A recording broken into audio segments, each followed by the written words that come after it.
Quantum mechanics behaves like God, not metaphorically, not poetically, literally. The deepest layer of physical reality, the substrate from which atoms and stars and your own body emerge, displays a list of behaviors that match, point for point, the descriptions theologians and mystics have used for divinity across 3,000 years of recorded contemplative thought. Particles emerge from nothing. Information travels without traversing space. Reality refuses to commit to a definite state until it is observed. Properties depend on the observer. The many things are, at bottom, one thing. The universe, at its foundation, acts the way the traditions said God acts. And the physicists who discovered this are not theologians. They are not mystics.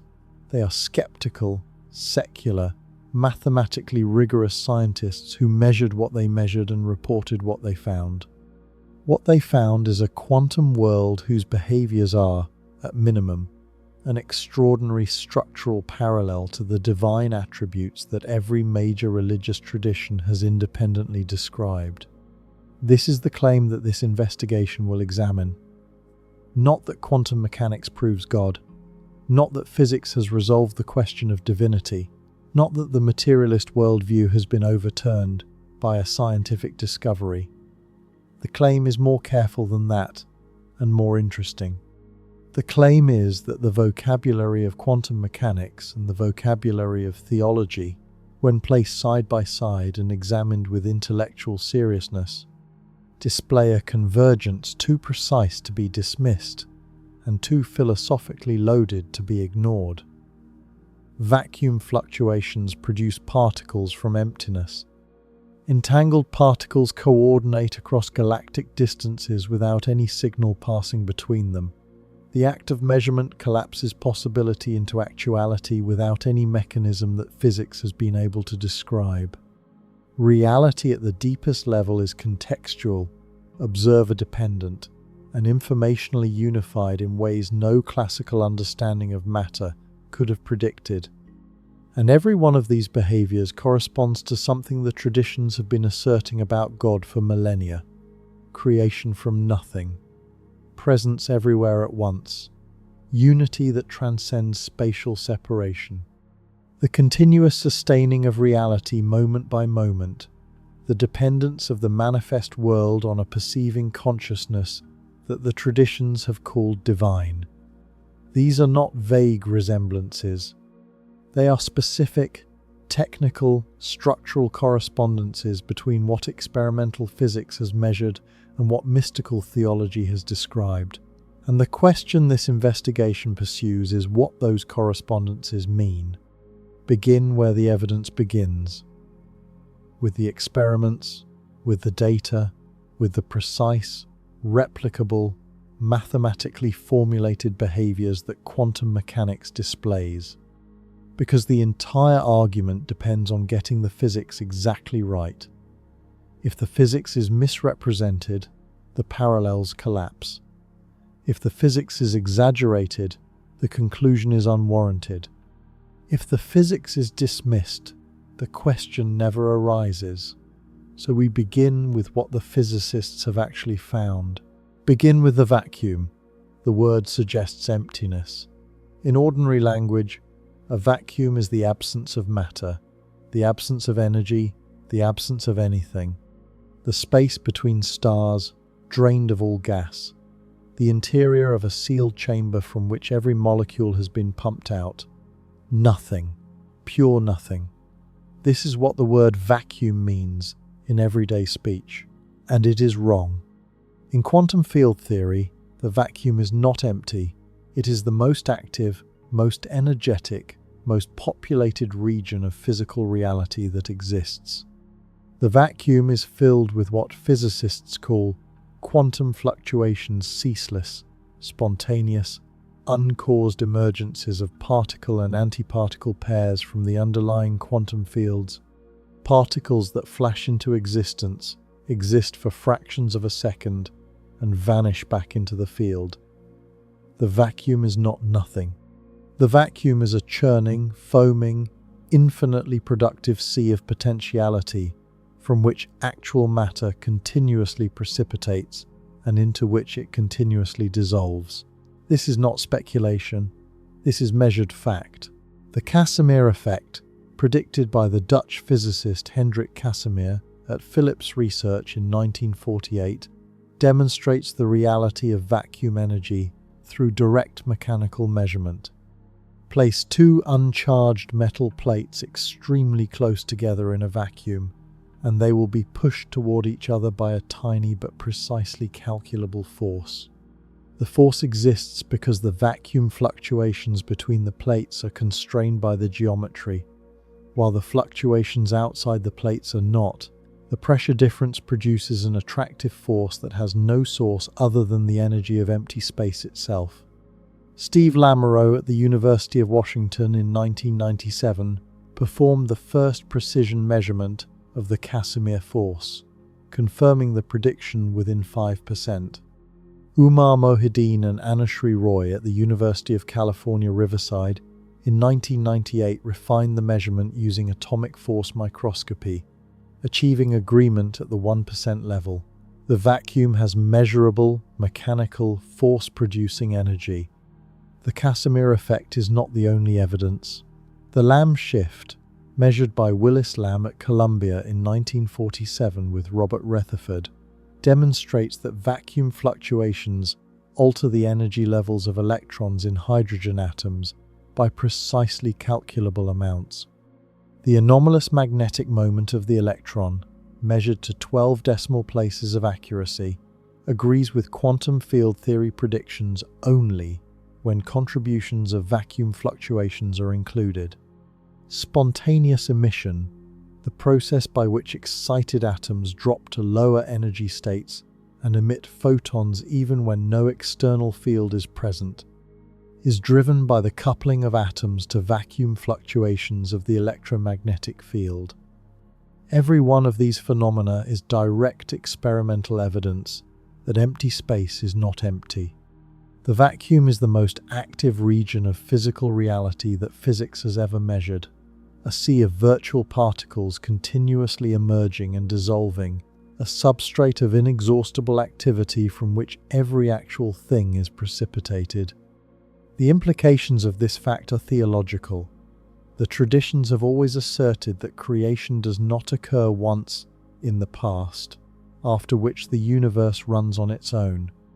The traditions assert that creation is continuous, that reality at every moment is being held in existence by an act of divine sustenance, that the world is not self-supporting but is continuously generated from a source beyond itself. The Christian tradition calls this creatio continua. Aquinas, in the Summa Theologiae composed in the 1260s and 1270s, argued that the dependence of creatures upon God is not merely an initial dependence, but a moment-by-moment dependence, that every instant of everything's existence requires the active, sustaining will of the Creator.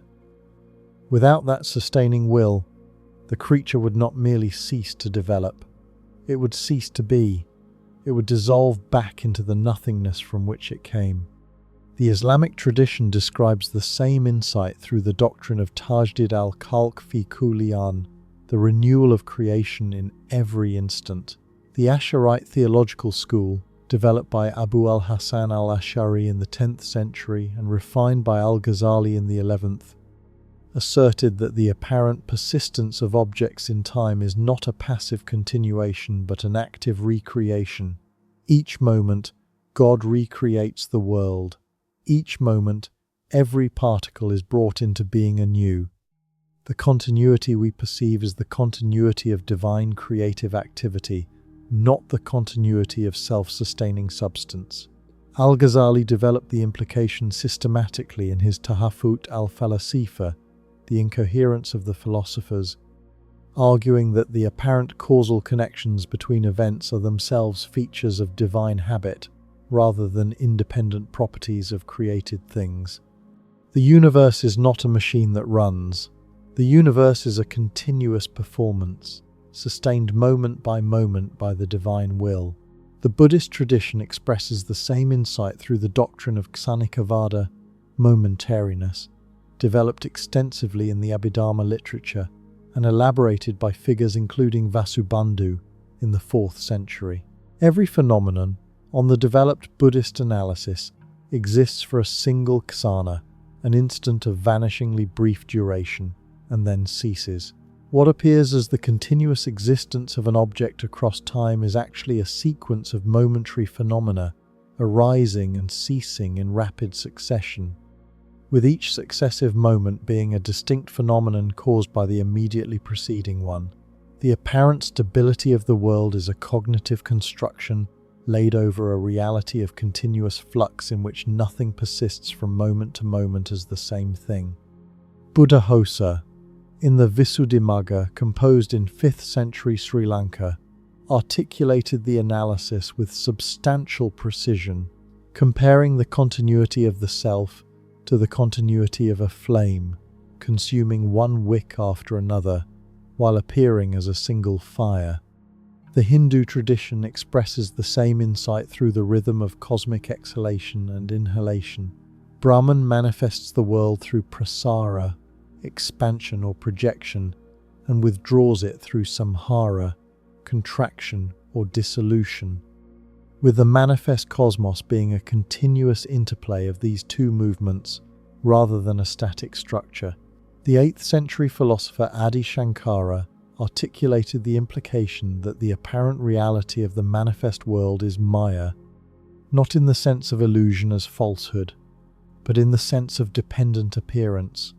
The world is real as appearance, but its reality is the reality of being continuously generated from Brahman rather than the reality of independent self-existence. The 13th century philosopher Madhva, working from a different theological framework, made the dependence even more explicit, asserting that the world is sustained moment by the active will of the divine, and would cease entirely without that sustenance. Compare this to vacuum fluctuations. Particles emerge from the vacuum. They exist briefly. They dissolve back into the vacuum. The vacuum is the inexhaustible source from which all manifest particles continuously precipitate. The vacuum is what is. The particles are what comes and goes. Without the vacuum, no particle could exist. Without the underlying quantum field, no manifestation would be possible. The structural parallel to creatio continua, to Tajdid al-Khalq, to Kshanikavada, to the Brahmanic rhythm of exhalation and inhalation is exact. Reality at the quantum level is not self-sustaining. It is continuously held in being by something deeper, something more fundamental, something from which all particularity emerges and into which all particularity returns. The parallel is not metaphorical, it is structural. The traditions, working through prolonged contemplative discipline and accumulated philosophical reflection across millennia, arrived at the conclusion that reality is continuously generated from a source rather than independently self-existing. Quantum field theory, working through high-energy particle accelerators and mathematical formalism developed across decades, arrived at the conclusion that reality is continuously generated from a vacuum field rather than composed of independently existing particles. The methods could not be more different. The conclusions are recognizably the same. The point deserves to be stated with care, because it is so easily misunderstood. The physicist can describe vacuum fluctuations as a feature of quantum field theory and stop there. The theologian can describe creatio continua as a feature of divine sustenance and stop there. The structural parallel is not, by itself, proof that quantum field theory is theology in disguise, or that creatio continua is physics in archaic language. The parallel is something subtler and more interesting than that. It is the recognition that two intellectual traditions, working from entirely different starting points and using entirely different methods, have independently arrived at structurally similar accounts of how reality is sustained at its deepest level. Whether this convergence indicates a deeper connection between physics and theology, or whether it is merely the result of two distinct traditions arriving at compatible descriptions of the same underlying reality, is a question this investigation will examine carefully through what follows. The traditions are not the only voices describing reality this way. They are the most articulate. They have spent the longest time examining the structure of being. And the structure they describe is the structure that quantum field theory, working with entirely different tools, has independently confirmed. The vacuum is the first parallel. There are 4 more. Move now to entanglement. In 1935, Albert Einstein, Boris Podolsky, and Nathan Rosen published a paper attempting to demonstrate that quantum mechanics was incomplete. The paper described a thought experiment in which 2 particles, having interacted, would carry correlated properties even after being separated by arbitrary distance. Einstein argued that this was absurd. If the measurement of one particle could instantaneously determine the state of the other particle, no matter how far apart they were, then either there was hidden information that quantum mechanics had failed to describe, or there was, and Einstein found this impossible, some kind of action at a distance, some kind of spooky influence violating the principle that nothing can travel faster than light. The argument was theoretical for 30 years. Then the Northern Irish physicist John Stuart Bell, working at CERN in Geneva, published a theorem in 1964 that turned the question into something experimentally testable. Bell's theorem demonstrated that if local hidden variables existed, if the correlations between separated particles were due to information secretly carried within them, rather than to genuine non-local connection, then the statistical correlations would obey a specific mathematical inequality. If the correlations violated that inequality, then local hidden variables were ruled out, and the world really did exhibit non-local correlation. Alain Aspect, working at the Institut d'Optique at Paris Sud in 1982, performed the definitive experiment. Using pairs of entangled photons and rapidly switching polarization analyzers to prevent any signal from coordinating the measurements, Aspect measured the correlations between the photons. The Bell inequality was violated. Decisively, the hidden variable hypothesis was eliminated. The universe, Aspect's experiment showed, exhibits genuine non-local correlation. 2 particles that have interacted remain instantaneously connected across any distance, with the measurement of one immediately determining the state of the other, with no signal passing between them, with no mechanism in the classical sense by which the influence travels. The result was so important that Aspect, together with John Clauser and Anton Zeilinger, who performed extended versions of the experiment in subsequent decades, received the Nobel Prize in Physics in 2022 for the body of work that established quantum non-locality as experimental fact. The fact is now beyond serious dispute. Reality exhibits connections that transcend space. 2 systems that have once been unified remain unified at the quantum informational level, with the unity persisting regardless of how far apart the systems are subsequently moved. The theological parallel is exact.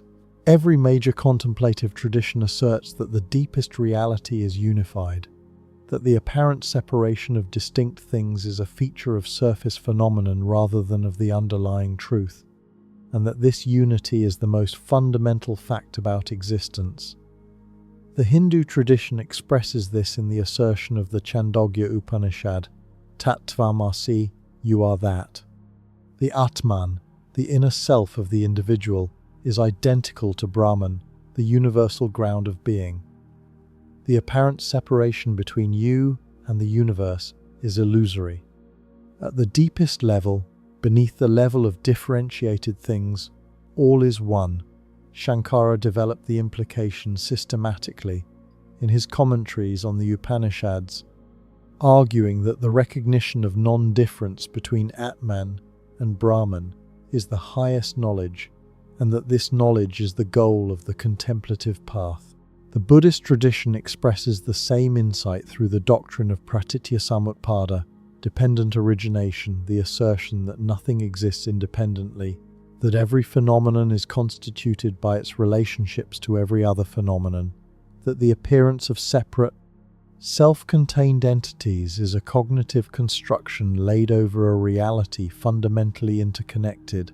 Nagarjuna, working at the Buddhist University of Nalanda in the 2nd century, articulated the analysis in his Mula Madhyamaka Karika with substantial philosophical rigor, demonstrating through systematic argument that no phenomenon can be coherently described as possessing independent intrinsic existence. The Avatamsaka Sutra developed the insight further through the image of Indra's net, with each jewel of the cosmic net reflecting all other jewels and being itself reflected in all other jewels, with the network of mutual reflection being the actual structure of reality. The Chinese Huayan school, developed primarily by Fazang in the 7th and 8th centuries, made the Avatamsaka framework the foundation of one of the most sophisticated metaphysical systems in the history of Buddhist thought. The Christian mystical tradition asserts the same unity through different theological vocabulary. Meister Eckhart, the 13th century Dominican preacher working in Cologne and Paris, articulated the doctrine that the soul and God share a single ground, with the deepest layer of the soul being not separate from the divine, but identical with it. Eckhart's controversial assertions led to formal ecclesiastical investigation, but the substance of his teaching has remained influential across the subsequent Christian mystical tradition. Nicholas of Cusa, the 15th century cardinal, articulated the doctrine of coincidentia oppositorum, the coincidence of opposites in the divine, and the assertion that the divine reality transcends the apparent distinctions through which finite intellect carves up the world. The Eastern Orthodox tradition, particularly through the Hesychast theologians of Mount Athos, including Gregory Palamas in the 14th century, developed the doctrine of the divine energies through which the divine simultaneously transcends and pervades creation. The Sufi Islamic tradition expresses the same unity through the doctrine of Wahdat al-Wujud, the unity of being, articulated by Ibn Arabi in his 13th century Andalusia, in the Futuhat al-Makkiyah and Fusus al-Hikam. On Ibn Arabi's developed framework, the divine reality is the only substantive being, and all phenomenal multiplicity is a manifestation of the divine being rather than a separate created reality. The apparent multiplicity of the world is a single divine self-disclosure expressing itself in countless particular forms, with the recognition of the underlying unity being the goal of the Sufi contemplative path.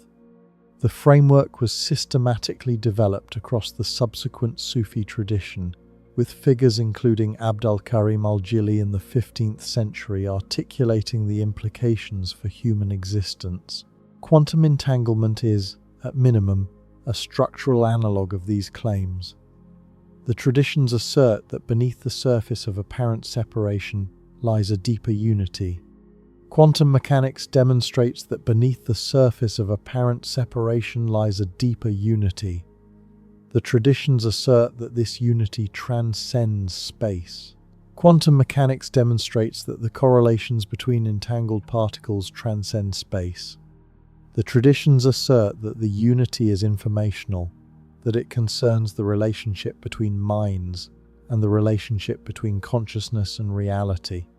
Quantum mechanics demonstrates that the entanglement is informational, that it concerns the correlations between measurement outcomes rather than any physical signal passing between the entangled systems. The parallels are not metaphorical, they are structural, they are precise, and they are accumulating. The point deserves emphasis because it is so easily misunderstood. The traditions are not asserting that things which appear separate are connected by some additional invisible thread, some occult force running between them through space. The traditions are asserting something more radical. They are asserting that the apparent separation itself is the surface phenomenon, that the underlying reality is unity, and that the things appear separate only because perception operates at the surface rather than the depth. This is precisely what entanglement demonstrates. The two photons in aspects experiment are not separate things that happen to be coordinated. They are a single quantum system that has been described by the conventions of measurement as if it were two systems. The unity is the deeper fact. The separation is the surface description. The non-locality is not a mysterious force connecting two genuinely separate things. The non-locality is the persistence of the original unity beneath the appearance of subsequent separation. The third behavior is measurement. And here we encounter what is, by widespread agreement among physicists, the deepest unsolved problem in the foundations of quantum mechanics. The problem is simple to state. Before measurement, a quantum system exists in superposition, a combination of multiple possible states, mathematically described by a wave function that assigns probability amplitudes to every possible outcome. The electron is here, with such and such probability. The electron is there, with such and such probability. The electron has spin up, with such and such probability. The electron has spin down, with such and such probability. Until measurement, the system is genuinely indeterminate. The properties do not yet have definite values. The possibilities exist in a superposed mathematical state that the physics describes precisely. Then measurement occurs. The superposition collapses. One outcome becomes actual. The other possibilities vanish. The wave function, which was spread across all possibilities, suddenly becomes concentrated on a single result, and no one has been able to explain how. There is no equation in quantum mechanics that describes the collapse. The Schrödinger equation, which governs the evolution of the wave function, is deterministic and continuous. It does not produce collapse. It cannot produce collapse. The collapse is something that happens during measurement, but the mechanics of how it happens is not in the theory. The theological parallel becomes most striking here. The traditions have always asserted that the actualization of possibility is not a mechanical process. The traditions have always asserted that the transition from what could be to what is requires an act of will. The traditions have always asserted that reality is not self-actualizing, but is actualized by a consciousness that selects, from the field of possibility, what shall be made manifest. The Hebrew Bible expresses this in the opening verses of Genesis. God spoke, and it was so. The divine will is the actualizing principle. Without the divine word, the possibility remains possibility. With the divine word, the possibility becomes reality. The Quran expresses this with the formula kun fayakun, be, and it is. The divine command is the bridge between potential and actual. The Hindu tradition expresses this in the concept of sankalpa, the divine intention by which the manifest world is generated from the unmanifest ground. In every tradition, the actualization of the possible is an act of consciousness, not a mechanical process. The fourth behavior is contextuality. Simon Kochen and Ernst Specker, working at Cornell University and ETH Zurich respectively, proved a theorem in 1967 that established a strange and important fact about quantum systems. The Kochen-Specker theorem demonstrates that for any quantum system of sufficient complexity, no consistent assignment of definite values to all measurable properties is possible independently of the measurement context. What this means in plain language is that quantum properties are not features that systems possess in isolation.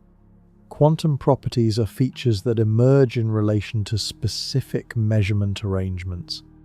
The same system, measured one way, has one set of properties. Measured another way, it has a different set of properties. And the properties are not hidden values that the measurements reveal. The properties are co-constituted by the measurements themselves. The classical picture, in which the world is composed of objects whose properties exist, whether or not anyone is looking, is decisively false at the quantum scale. The quantum world is participatory. The observer is part of the structure that determines what reality there is to be observed. The fifth behavior is the unification of everything in quantum field theory. The standard model of particle physics describes every elementary particle as an excitation of an underlying quantum field. The electron is not an object. The electron is a localized excitation of the electron field, which permeates all of space. The photon is a localized excitation of the electromagnetic field. The quark is a localized excitation of the quark field. Every particle, every massive object, every constituent of matter is, at the most fundamental level, a vibration in a field that fills the universe. The apparent multiplicity of things is, at the quantum field level, a single underlying reality expressing itself in differentiated form. There are not many fundamental things. There are a small number of fundamental fields, and the apparent diversity of the world is the diversity of vibrational patterns within those fields. So we have an inventory, vacuum fluctuations from which particles continuously emerge and to which they continuously return. Entanglement that connects separated systems across any distance without any signal traveling between them. Measurement that actualizes possibility without any mechanism the equations can describe. Contextuality that makes properties dependent on the relation between observer and observed. Field unification, in which all apparent multiplicity is differentiated expression of underlying unity. 5 behaviors. 5 experimentally confirmed, mathematically precise, replicable features of the deepest physical reality the science has reached. And every one of these behaviors has a structural parallel in the descriptions of God that the major contemplative traditions have produced. Continuous creation. Omnipresence transcending spatial separation. Actualization through divine intention. Reality is participatory and relational rather than independent and objective. The unity of all manifest things in a single ground of being. The 5 behaviors of quantum mechanics correspond to 5 attributes of God that have been described by every major contemplative tradition. This is the situation. This is what the data shows. This is what 100 years of quantum experimentation has revealed about the foundations of reality. The question, the deep question, the question that this investigation will pursue is what these correspondences mean. Are they coincidence? Is the structural parallel between quantum behaviors and divine attributes nothing more than the human mind seeing patterns where none exist, projecting theological categories onto a physics that has nothing to do with theology? This is the materialist response, and it is a serious response that this investigation will take seriously. Or are they convergent description? Are physics and theology working with completely different methods and aimed at completely different questions, nonetheless arriving at compatible accounts of the same underlying reality, with the physicists measuring what the mystics described and the mystics describing what the physicists are measuring? Or are they something deeper still? Is the structural parallel between quantum behavior and divine attribute a clue that the universe is, at its foundation, the kind of thing the traditions have been describing all along, a reality that is conscious, intentional, unified, and continuously creative? A reality whose deepest layer is not matter but mind, not mechanism but agency, not blind law but something that, in the limit, looks suspiciously like what every tradition on earth has called God? These are the questions. They will not be answered glibly. They will not be answered through wishful thinking or through the imposition of religious categories on physical evidence that does not warrant them. They will be answered through patient examination of what the physics actually shows, what the traditions actually say, what the convergences actually consist of, and what philosophical conclusions are actually warranted by the evidence as a whole. The vacuum is not empty. The separated particles remain connected. The possible becomes actual through some process the equations cannot describe. The properties depend on the observer. The many things are, at bottom, one thing. These are the facts. The facts demand to be confronted seriously, with the same respect we would give to any extraordinary discovery about the nature of the world we live in, because the world we live in, it turns out, behaves in ways bearing an uncanny resemblance to the descriptions that the deepest traditions of human contemplative thought have produced. And whether that resemblance is coincidence or correspondence is not a question that can be answered by ignoring it. It is a question that can only be answered by looking at it directly. And so we look. The classical view of physical reality, the view that prevailed from the Greeks through Newton and into the early 20th century, held that objects exist with definite properties, whether or not anyone is looking at them. The moon has a position, the electron has a spin, the atom has a location. These properties are features of the objects themselves, independent of measurement, independent of observation, independent of any consciousness that might or might not be present to perceive them. The world is what it is. Observers come and go. The properties remain. This was the bedrock assumption of classical physics, the philosophical foundation upon which the entire scientific worldview of the modern era was constructed. Quantum mechanics has decisively falsified this assumption. The falsification is not partial, it is not interpretive, it is mathematical. A theorem proved in 1967 by Simon Kochen at Cornell University and Ernst Specker at ETH Zurich demonstrated that the classical assumption is logically incompatible with the experimental predictions of quantum mechanics. No matter how one tries to construct a theory in which quantum systems possess definite values of all measurable properties independently of measurement, the construction will fail for any system of sufficient complexity. The mathematics simply does not allow it. Quantum properties are not features that systems possess in isolation. Quantum properties emerge in relation to specific measurement contexts. The same system, measured one way, has one set of properties. Measured another way, it has a different set, and the properties are not hidden values that the measurements reveal. The properties are co-constituted by the measurements themselves. This is contextuality. And it is, by any honest assessment, the strangest experimentally confirmed feature of physical reality that science has ever discovered. It is stranger than non-locality. It is stranger than superposition.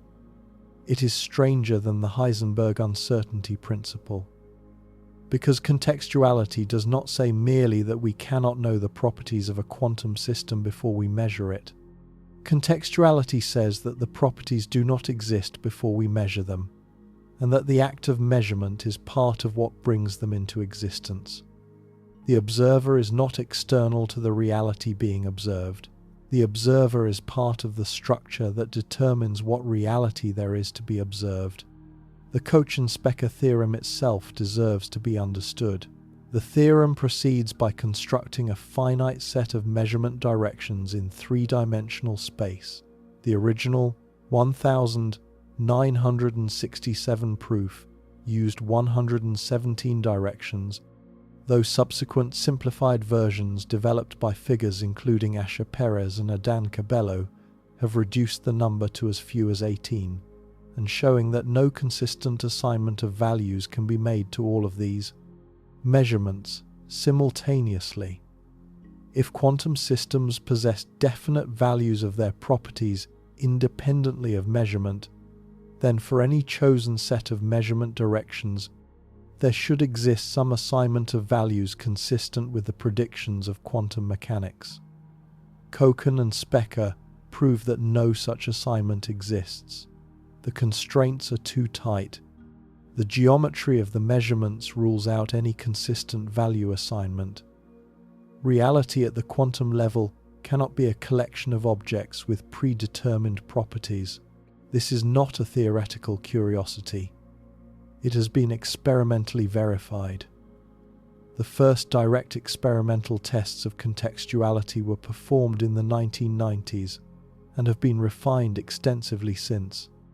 Adán Cabello, working at the University of Seville in Spain, has been particularly important in developing experimentally accessible inequalities that demonstrate contextuality directly.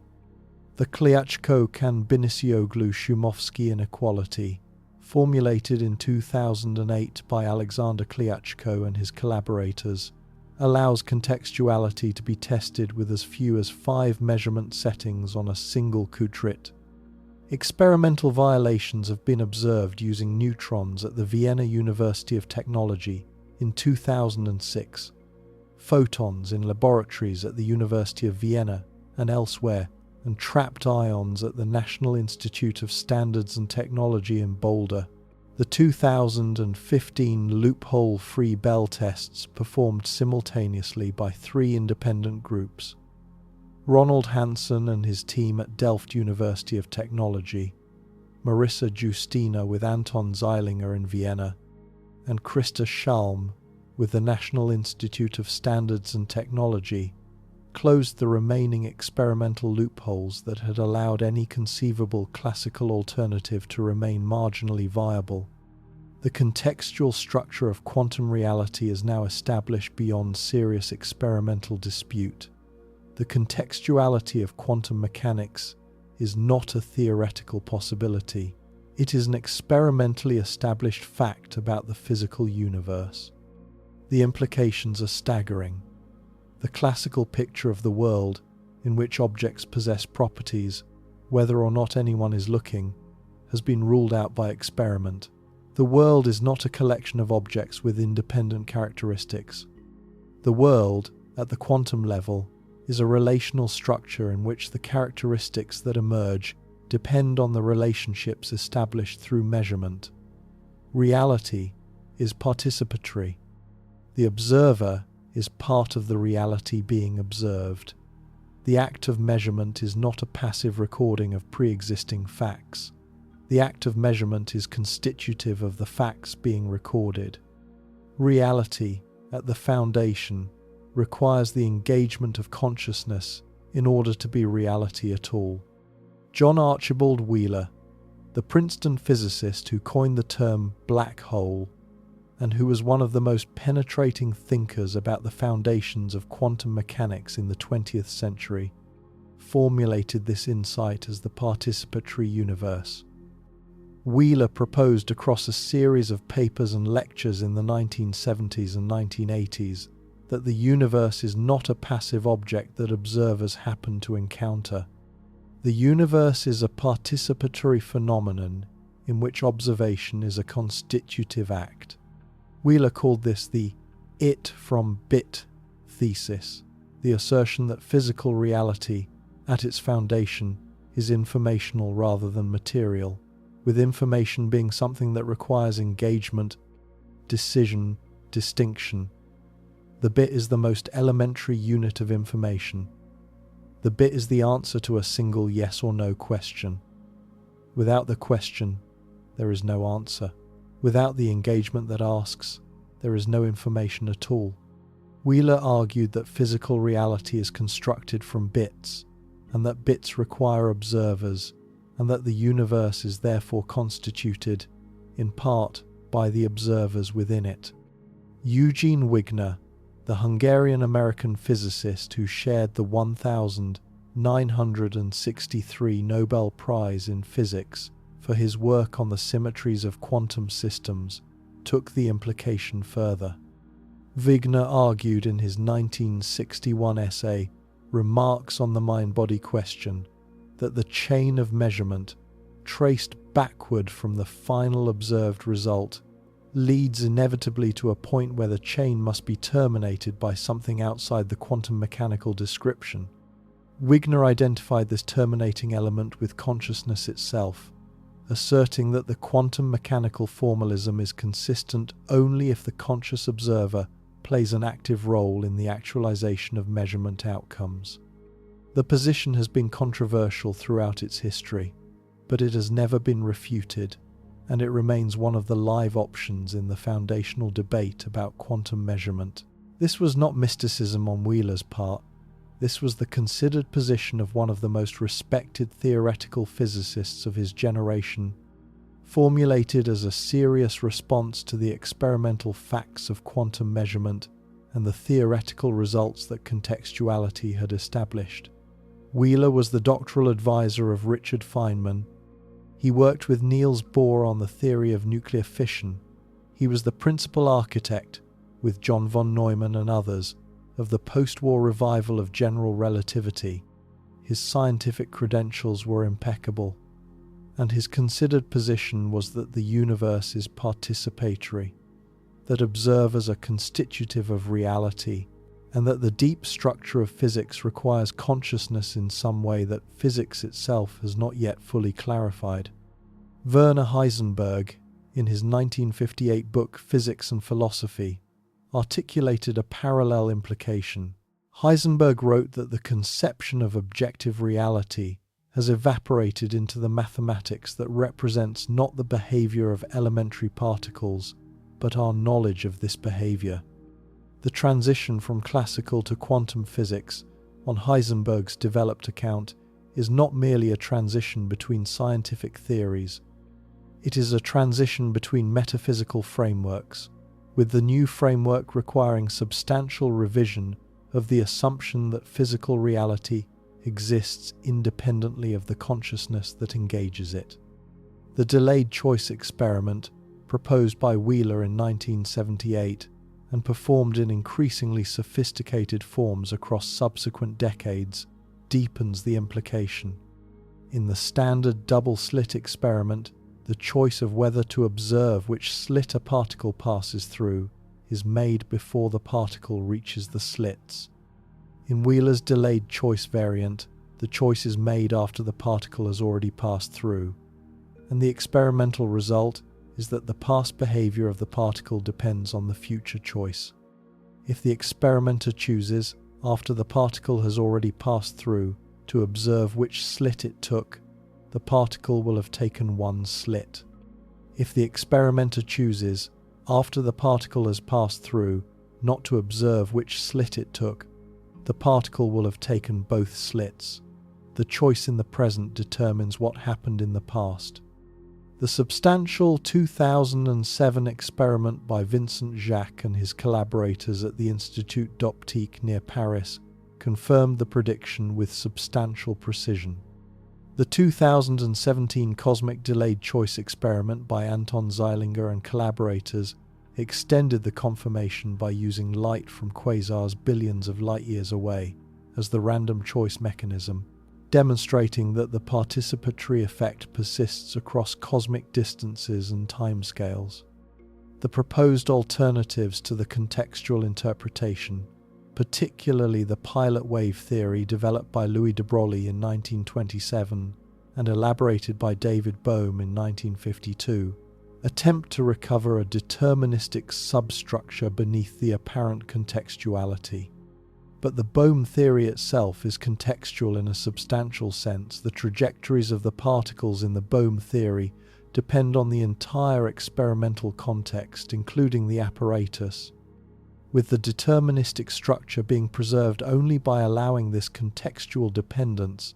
The contextuality of quantum mechanics has not been eliminated by the alternative interpretations. It has been relocated. Reality, on the now firmly established experimental evidence, is not what classical physics imagined it to be. Reality is not a film already shot. with the past fixed and the future unfolding. Reality is closer instead to a film being developed, with the present choice of measurement determining what the past will turn out to have been. The past is not unalterable. The past is the trace of present measurements upon a structure of possibilities that has not, until measurement, committed to any particular history. This is what the experiments show. This is what the mathematics requires. And this is what classical materialism cannot accommodate. The theological parallel is, once again, structural and precise. Every major contemplative tradition asserts that reality is not independent of consciousness. The traditions assert that the manifest world subsists within a perceiving awareness, that the apparent independence of objects from observers is a feature of surface phenomenon, and that the deep structure of reality requires a consciousness in which the world is held. The Hindu tradition expresses this most explicitly in the developed Advaita Vedanta framework, articulated by Adi Shankara in the 8th century. Brahman, the ultimate reality, is identical with consciousness itself, Sat Chit Ananda being consciousness bliss. The manifest world is a projection within consciousness rather than a substance independent of it.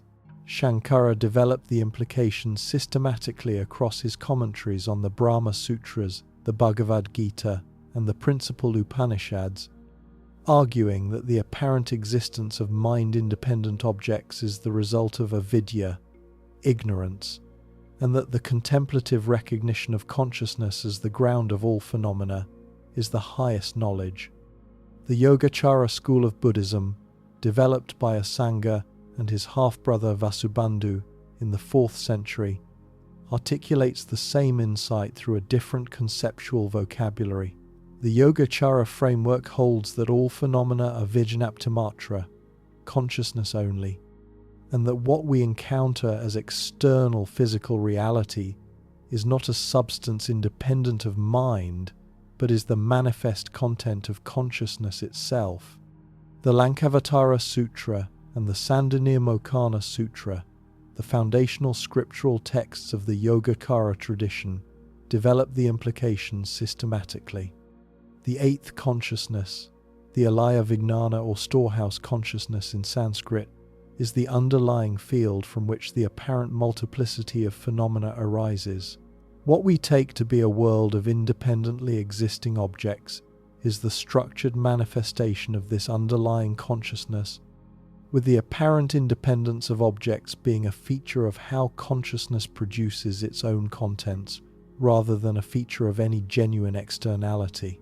The Yogacara framework was developed extensively across the subsequent Buddhist tradition, with the Tibetan school of Dzongkapa in the 14th and 15th centuries, providing one of the most rigorous later articulations through his Lamrim Chenmo, the great treatise on the stages of the path.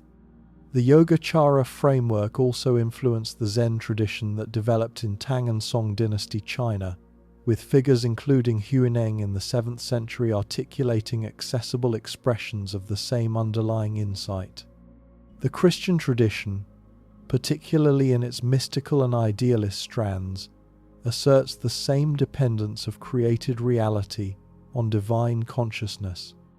Augustine articulated the doctrine that creation exists within the divine ideas, that the eternal divine intellect contains the rational structure of all created things, and that the manifest world is a participation in these divine ideas rather than an independent substance. The framework was developed across the subsequent Christian tradition, with figures including Bonaventure in the 13th century, articulating particularly influential versions of the doctrine that all created beings exist in the divine consciousness as their proper ground.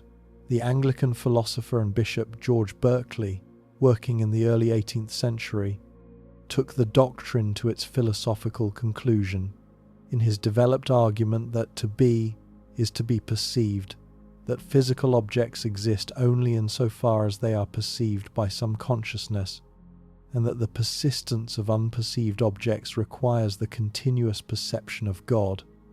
Berkeley's framework has been substantially controversial across the philosophical tradition, but the underlying insight that reality requires consciousness has remained influential and has found unexpected support in the contextuality results of quantum mechanics.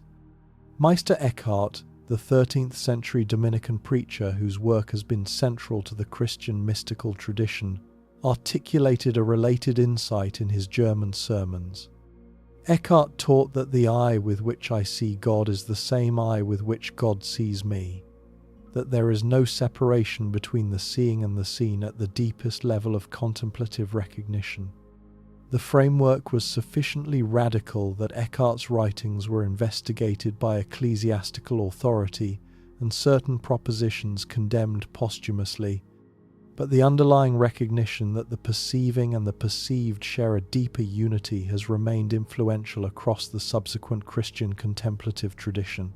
The Islamic Sufi tradition expresses the same insight through the doctrine that creation is the divine self-disclosure, the tajalli, through which the hidden divine reality reveals itself to itself in the form of the manifest world.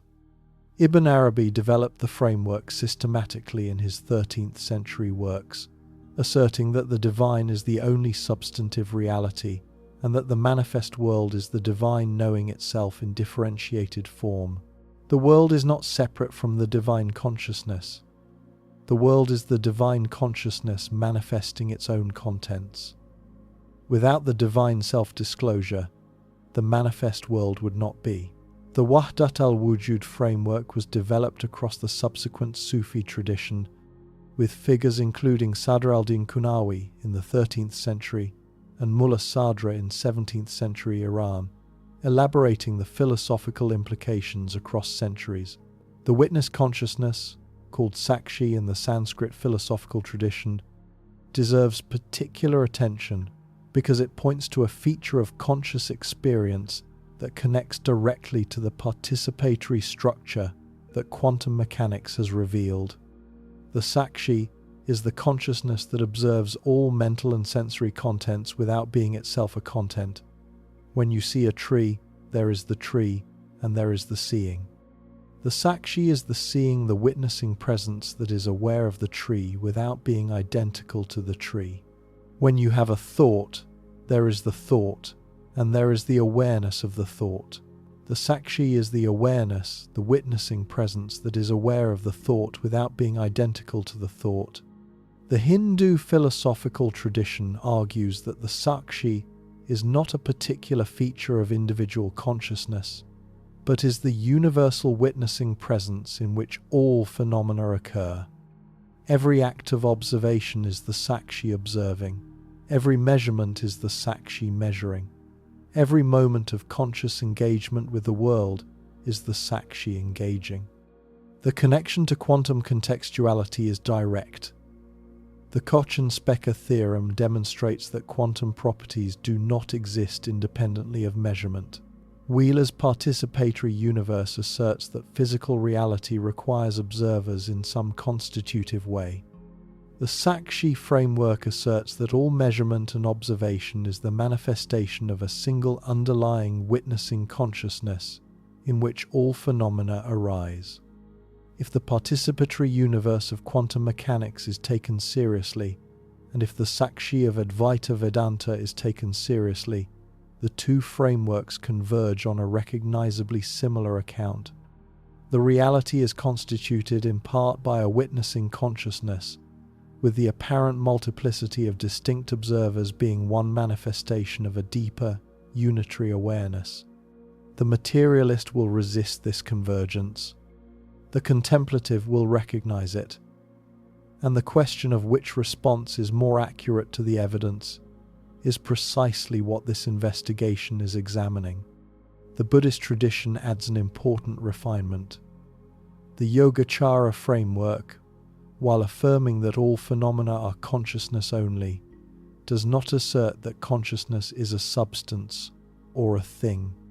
Consciousness, on the Buddhist analysis, is itself empty of intrinsic existence, just as all phenomena are empty of intrinsic existence. The apparent unity of consciousness across distinct moments and distinct individuals is itself a feature of dependent origination, rather than a feature of any underlying substantive consciousness. This refinement matters because it shows that the convergence between contemporary physics and traditional theology is not a simple substitution of one substance for another. The traditions are not merely replacing matter with consciousness as the fundamental substance of reality. The traditions are pointing toward a structure in which neither matter nor consciousness, considered as substances, is fundamental, and in which the relational, participatory, dependently arising structure of phenomena is itself the deepest fact about being. This is recognizably the structure that quantum contextuality has revealed. Reality is relational. Properties emerge in relation to measurement. Nothing exists in isolation from the network of dependencies that constitutes its existence. The Indian philosophical tradition developed the analysis of consciousness with substantial rigor across 2 millennia, producing technical vocabulary that contemporary analytic philosophy has not yet matched. The distinction between vijnana, ordinary cognitive consciousness, and prajna, the witnessing wisdom that recognizes the structure of cognition itself, allows precise discussions of features of conscious experience that English philosophical vocabulary tends to conflate. The distinction between savikalpa, conceptually structured awareness, and nirvikalpa, awareness prior to conceptual structuring, allows precise discussions of the role of conceptual frameworks in shaping what appears as objective fact. The distinction between the witnessing consciousness sakshi and the contents of consciousness vrtti allows precise discussions of what remains constant across the changing flow of experience. These distinctions are not theological speculations imposed on phenomena that resist them. These distinctions are the products of disciplined contemplative observation extended across centuries, and they describe features of consciousness that any honest first-person investigation can verify. The participatory structure of quantum mechanics, when examined alongside these accumulated traditional analyses, suggests something the materialist framework has not been able to accommodate. Reality includes consciousness as one of its constitutive structural features rather than as one of its derivative products. Consciousness is not something that emerged late in cosmic evolution as a feature of certain biological systems. Consciousness is something that has been required, on the Wheeler interpretation and on the structural reading of contextuality, for there to be a definite physical reality at all. The classical materialist position, which holds that consciousness is a latent derivative feature of certain particular configurations of unconscious matter, faces the structural difficulty that the unconscious matter from which consciousness is supposed to emerge already requires consciousness in order to have the definite properties that allow it to do anything. The experimental contextuality of quantum mechanics is not consistent with the assumption that there is a fully determinate physical world that consciousness merely happens to perceive. The contextuality experimental results suggest that the perceiving and the perceived are coordinated in a deeper way than classical materialism can accommodate. The Christian tradition has resources for thinking about this coordination. The doctrine of divine providence, particularly as developed by Aquinas and elaborated across the subsequent Catholic theological tradition, asserts that the entire created order subsists within the divine knowing, that nothing exists or occurs apart from the divine awareness in which it is held. The Thomistic framework treats the relationship between divine consciousness and created reality as not the relationship between an external observer and a self-existing world, but as the relationship between a constitutive consciousness and the world that subsists within it. The recent work of contemporary theologians, including David Bentley Hart, particularly in his 2013 book, The Experience of God, has articulated the implications of this classical framework for contemporary debates about consciousness and physical reality. The framework holds that the materialist position cannot account for the existence of definite physical reality precisely because materialism does not include consciousness as a constitutive element of being.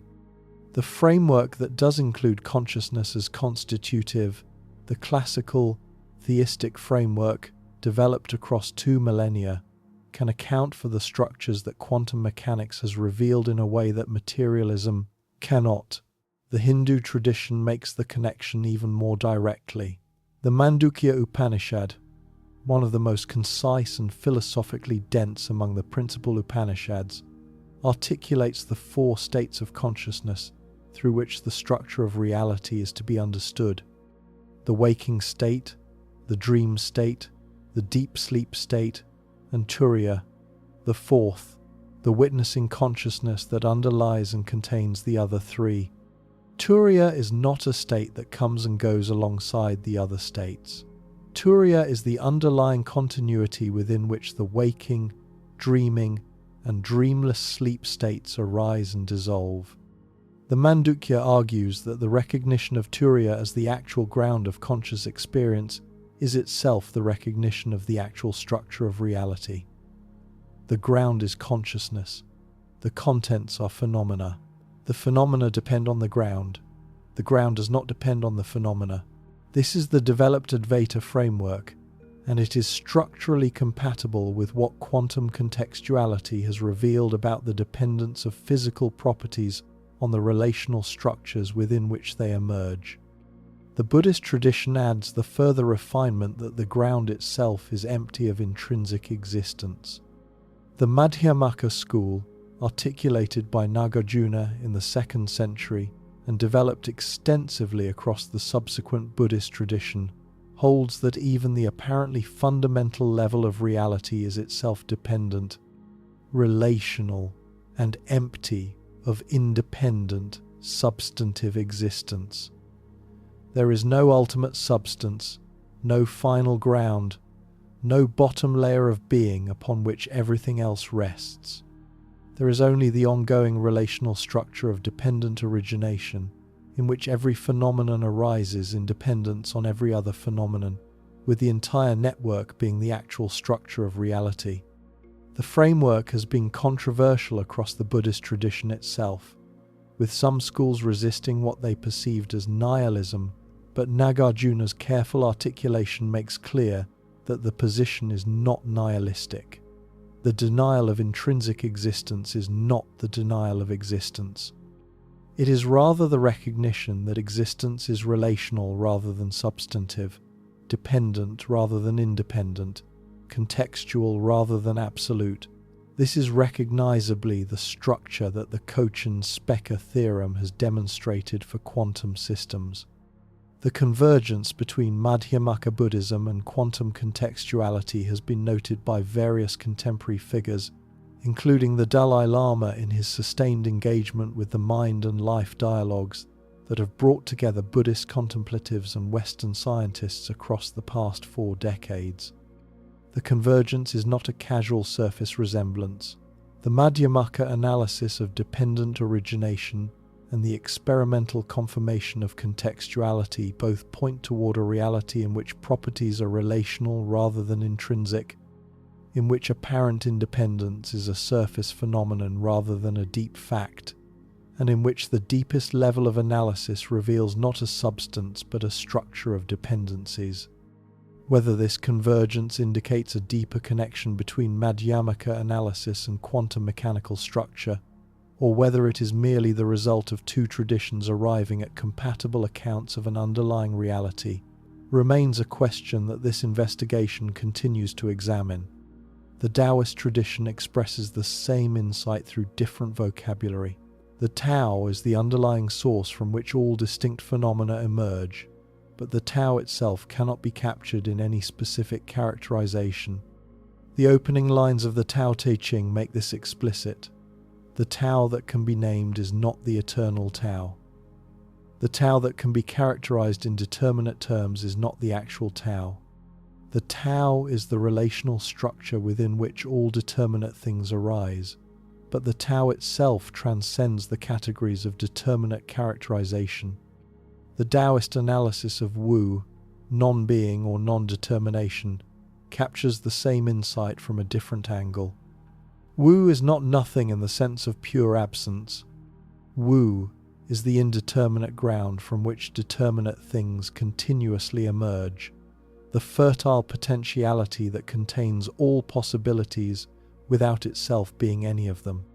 The contemporary contextuality results, in which properties emerge through measurement rather than existing as predetermined characteristics of self-existing objects, find a structural analogue in the Taoist framework that the materialist framework cannot match.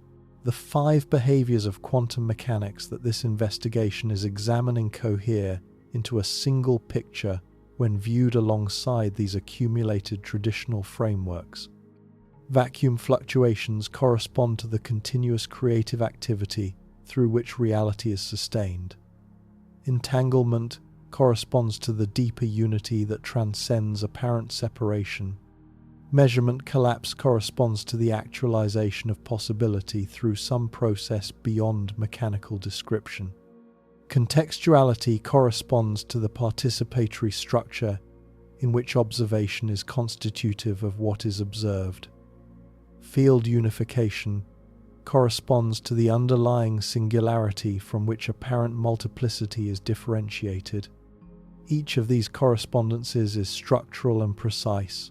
Each of these correspondences has been verified experimentally on the physics side and articulated systematically on the theological side. The convergence is not an artifact of loose analogy.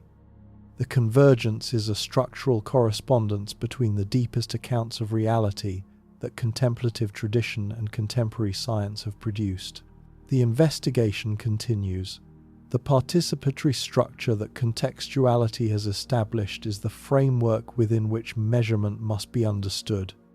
The actualization of possibility, through what the equations cannot describe, the collapse of the wave function from superposed potentiality into determinate actuality, is the next behavior to which the structural correspondence between quantum mechanics and theological grammar applies. Reality is not a film already shot. Reality is a participatory phenomenon in which observation is constitutive of what is observed. This is precisely what the experiments show. This is what the traditions have been saying. The convergence is not mere metaphor. It is structure, and the structure demands engagement. The deepest unsolved problem in the foundations of contemporary physics is the measurement problem. Every working physicist working in the foundations of the field knows this. Every textbook on quantum foundations begins by explicitly acknowledging it. A century after the Copenhagen interpretation was first formulated, a century after the mathematical formalism of quantum mechanics was settled, the central question of how possibility becomes actuality remains without any consensus answer. Quantum systems exist in genuine superposition before measurement. The wave function describes a structured field of possibilities, with each possible outcome assigned a precise mathematical amplitude. The system is not actually in any one of these states. The system is, in some genuinely indeterminate sense, in all of them simultaneously. Then measurement occurs. The superposition collapses. One outcome becomes actual, the others vanish. And the established equations of quantum mechanics do not describe the transition. The Schrödinger equation, the fundamental mathematical equation governing the evolution of quantum systems, is deterministic and continuous. Given any initial wave function, the equation predicts exactly how that wave function will evolve at every subsequent moment. There is no place in the equation for collapse. There is no place in the equation for the discrete jump from superposition to definite outcome. The equation describes how the field of possibilities evolves. The equation does not describe how one possibility becomes actual while the others cease to exist. This is not a limitation of current understanding that future research will resolve. This is a structural feature of the mathematical formalism. The collapse is something that happens during measurement. The mechanics of how it happens is not in the theory. The point deserves to be stated with full force. Physics, the most precise and predictively successful intellectual enterprise in human history, has not been able to describe in mechanical terms what occurs when a quantum measurement is made. The transition from possibility to actuality is the most basic event in the experience of any conscious observer. Every perception you have ever had is the actualization of one possibility from a field of alternatives. Every measurement performed in any laboratory is the same event, and the equations cannot describe it. The most fundamental theory of physical reality contains, at its center, a process that the theory itself does not derive. This is not a minor technical anomaly. This is a foundational mystery. And the various interpretations of quantum mechanics that have been proposed over the past century are essentially attempts to describe what is happening during the moment that the equations refuse to describe. The Copenhagen interpretation, formulated primarily by Niels Bohr and Werner Heisenberg in the 1920s, treats measurement as fundamental and refuses to inquire further. The wave function describes the system before measurement. The measurement produces an outcome. The mechanism of the production is not part of the theory. The Copenhagen interpretation simply asserts that this is how things are. Bohr's developed framework of complementarity, articulated across his accumulated philosophical writings, including the 1934 collection, Atomic Theory, and the Description of Nature, holds that the very concept of an objective state of a quantum system independent of measurement is incoherent. There is no fact of the matter about the system's properties before measurement. The measurement does not reveal hidden values. The measurement participates in establishing what the values are. The Copenhagen framework refuses to inquire further about how this participation occurs, because the framework holds that the inquiry itself rests on a classical conception of reality that the experimental evidence has falsified. The many worlds interpretation, proposed by Hugh Everett in his 1957 Princeton doctoral thesis, denies that collapse occurs at all. On the Everett framework, every possible outcome of every measurement is realized, with the universe branching into parallel histories at every quantum event. The appearance of collapse is a feature of the observer's experience within one branch, not a feature of reality itself. The Everett framework has substantial mathematical elegance and avoids the difficulty of describing a collapse mechanism, but it does so by committing to the existence of an unimaginable multiplicity of unobservable parallel universes. Whether this commitment is more or less plausible than the alternatives is a question that has divided physicists for 60 years. The GRW theory, proposed by Giancarlo Ghirardi, Alberto Rimini, and Tullio Weber in 1986, introduces an explicit collapse mechanism. On the developed GRW framework, individual particles undergo spontaneous random collapse at extremely low rates, occurring approximately once every 100 million years per particle. But for macroscopic objects containing many billions of particles, collective rate becomes substantially rapid. The interpretation produces measurable predictions that differ from standard quantum mechanics under appropriate conditions, and experimental tests have been conducted, with current experimental bounds substantially constraining but not yet ruling out the GRW framework. Quantum Bayesianism, developed by Christopher Fuchs and his collaborators in the 2000s and 2010s, treats the wave function as an expression of an agent's information rather than as a feature of reality. On this framework, the collapse is not a physical event, but an updating of the agent's beliefs in light of new evidence. The quantum Bayesian framework relocates the measurement problem rather than solving it, but it does so in a way that aligns with certain features of the participatory structure that contextuality has revealed. Relational quantum mechanics, proposed by Carlo Rovelli at Aix-Marseille University in 1996, asserts that quantum states are always relative to a particular observer, with no absolute facts about a system, independent of who is measuring it.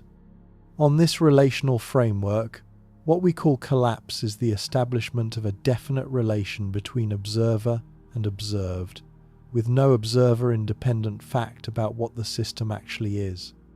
The von Neumann-Wigner interpretation deserves particular attention because it bears most directly on the structural correspondence with theological grammar that this investigation is examining. John von Neumann, the Hungarian-American mathematician who provided the rigorous formal mathematical foundation of quantum mechanics. In his foundational 1932 book, Mathematical Foundations of Quantum Mechanics, demonstrated that the chain of measurement, when traced backward from the final observed result, leads to a regress. A particle is measured by an instrument. The instrument is itself a quantum system, and its interaction with the particle produces an entangled superposition rather than a definite outcome. The instrument is then read by an observer's eye, but the eye is itself a quantum system, and its interaction with the instrument also produces a further entangled superposition. The retina sends signals to the brain, but the brain is a quantum system. At each stage, the superposition does not collapse. The superposition merely propagates further into the chain of physical interactions. Von Neumann demonstrated that the chain must be terminated somewhere, by something that breaks the pattern of unitary quantum evolution. The chain cannot terminate within physical processes that are themselves describable by the Schrödinger equation, because the equation propagates superposition rather than collapsing it. The chain must terminate at something outside the quantum mechanical description. Eugene Wigner, the Hungarian-American physicist who shared the 1963 Nobel Prize in Physics for his work on the symmetries of quantum systems, identified this terminating element with consciousness itself. In his important 1961 essay, Remarks on the Mind-Body Question, Wigner argued that the quantum mechanical formalism is consistent only if the conscious observer plays an active role in the actualization of measurement outcomes. The consciousness that perceives the result is not merely a passive recipient of an already actualized fact. The consciousness is the element that breaks the propagating chain of superposition and produces the definite outcome that we then perceive. The framework was substantially controversial when Wigner proposed it, and remains controversial today, but it has never been refuted, and it remains one of the live options in the foundational debate. Some physicists have moved away from the framework precisely because of its theological implications, which they regard as dispositive against it. Others, including some who have engaged the framework most carefully, regard the theological implications as evidence in favor of taking the framework seriously rather than against it. The framework that Penrose and Hameroff have developed across the past 3 decades, called Orchestrated Objective Reduction or OR, attempts to identify a specific physical mechanism for the collapse while preserving the role of consciousness in the process. Roger Penrose, the mathematical physicist at Oxford University who shared the 2020 Nobel Prize in Physics for his work on black holes, argued substantively in his 1989 book, The Emperor's New Mind, and his 1994 book, Shadows of the Mind, that consciousness cannot be reduced to computational processes operating within classical physical systems. Penrose's argument turns on Kurt Gödel's incompleteness theorems, established by the Austrian logician in 1931, and the apparent capacity of human mathematical insight to recognize the truth of statements that cannot be proved within any specified formal system. If consciousness genuinely possesses this capacity, and if computation cannot replicate it, then consciousness must involve some non-computational physical process, and Penrose argued that the most plausible candidate for such a process is quantum gravitational collapse occurring within the brain. Stuart Hameroff, the anesthesiologist working at the University of Arizona, contributed the biological proposal that this collapse occurs in microtubules, the cylindrical protein structures within neurons. The Penrose-Hameroff framework holds that consciousness arises from coordinated quantum collapses occurring in microtubules across the brain, with each conscious moment corresponding to a discrete quantum collapse event in which superposed states are reduced to definite outcomes. The framework remains controversial within both physics and neuroscience, but it has not been definitively refuted, and recent experimental work on quantum effects in cellular microtubules has provided some preliminary support for the empirical plausibility of the proposal. Whether or not the specific Penrose-Hameroff mechanism is correct, the Penrose-Hameroff framework illustrates the theoretical seriousness with which the relationship between consciousness and quantum collapse has been pursued across the past several decades. The theological correspondence to all of this is the most philosophically loaded of the 5 behaviors that this investigation is examining. The traditions have always asserted that the actualization of possibility is not a mechanical process. The traditions have always asserted that the transition from what could be to what is requires an act of will. The traditions have always asserted that reality is not self-actualizing, but is actualized by a consciousness that selects, from the field of possibility, what shall be made manifest. This is not vague spiritual gesture. This is the technical theological claim that the divine creative activity is not the operation of some cosmic mechanism, but is the engagement of conscious intention with the field of possibility, with the manifest world being the result of that engagement. The Hebrew Bible expresses this in the opening verses of Genesis. The opening creative formula is repeated. God said, and it was so. God said, let there be light, and there was light. God said, let there be a firmament, and there was a firmament. God said, let the waters be gathered together, and the dry land appeared. The repeating pattern is consistent across the 7 days of creation. The divine word is the actualizing principle. Without the divine word, the possibility remains possibility. With the divine word, the possibility becomes reality. The Hebrew verb amar, meaning to say or to speak, carries in this context the connotation of authoritative declaration that brings into being what is declared. This is not the description of a mechanism. This is the description of an act of consciousness through which possibility is rendered actual. The framework has been developed extensively across the subsequent Jewish and Christian theological tradition. The Christian doctrine of the divine word, the Logos, articulated in the prologue to the Gospel of John, identifies the actualizing principle of creation with the consciousness of the Son. In the beginning was the Word was with God, the Word was God. All things were made through him, and without him was not anything made that was made. The Greek term logos carries the meanings of word, reason, and the rational structure of being, with the unity of these meanings being precisely the point of the Johannine framework. The actualizing principle is not blind mechanism. The actualizing principle is the divine reason, the divine intention, the divine word, a consciousness that engages the field of possibility and renders specific possibilities actual. The Logos doctrine has roots in the Stoic philosophical tradition that preceded the Christian articulation, with Stoics including Chrysippus in the 3rd century before the Common Era, treating Logos as the rational principle that pervades the cosmos and makes it intelligible. The Christian tradition integrated this Stoic philosophical framework with the Hebrew biblical tradition of divine creative speech, producing a synthesis in which the actualizing word is identified with the divine consciousness itself rather than with an impersonal cosmic principle. The Christian theological tradition developed the framework systematically across the patristic and medieval periods. Augustine articulated the doctrine that creation occurs through the eternal divine ideas, with the manifest world being the temporal expression of what eternally exists in the divine intellect.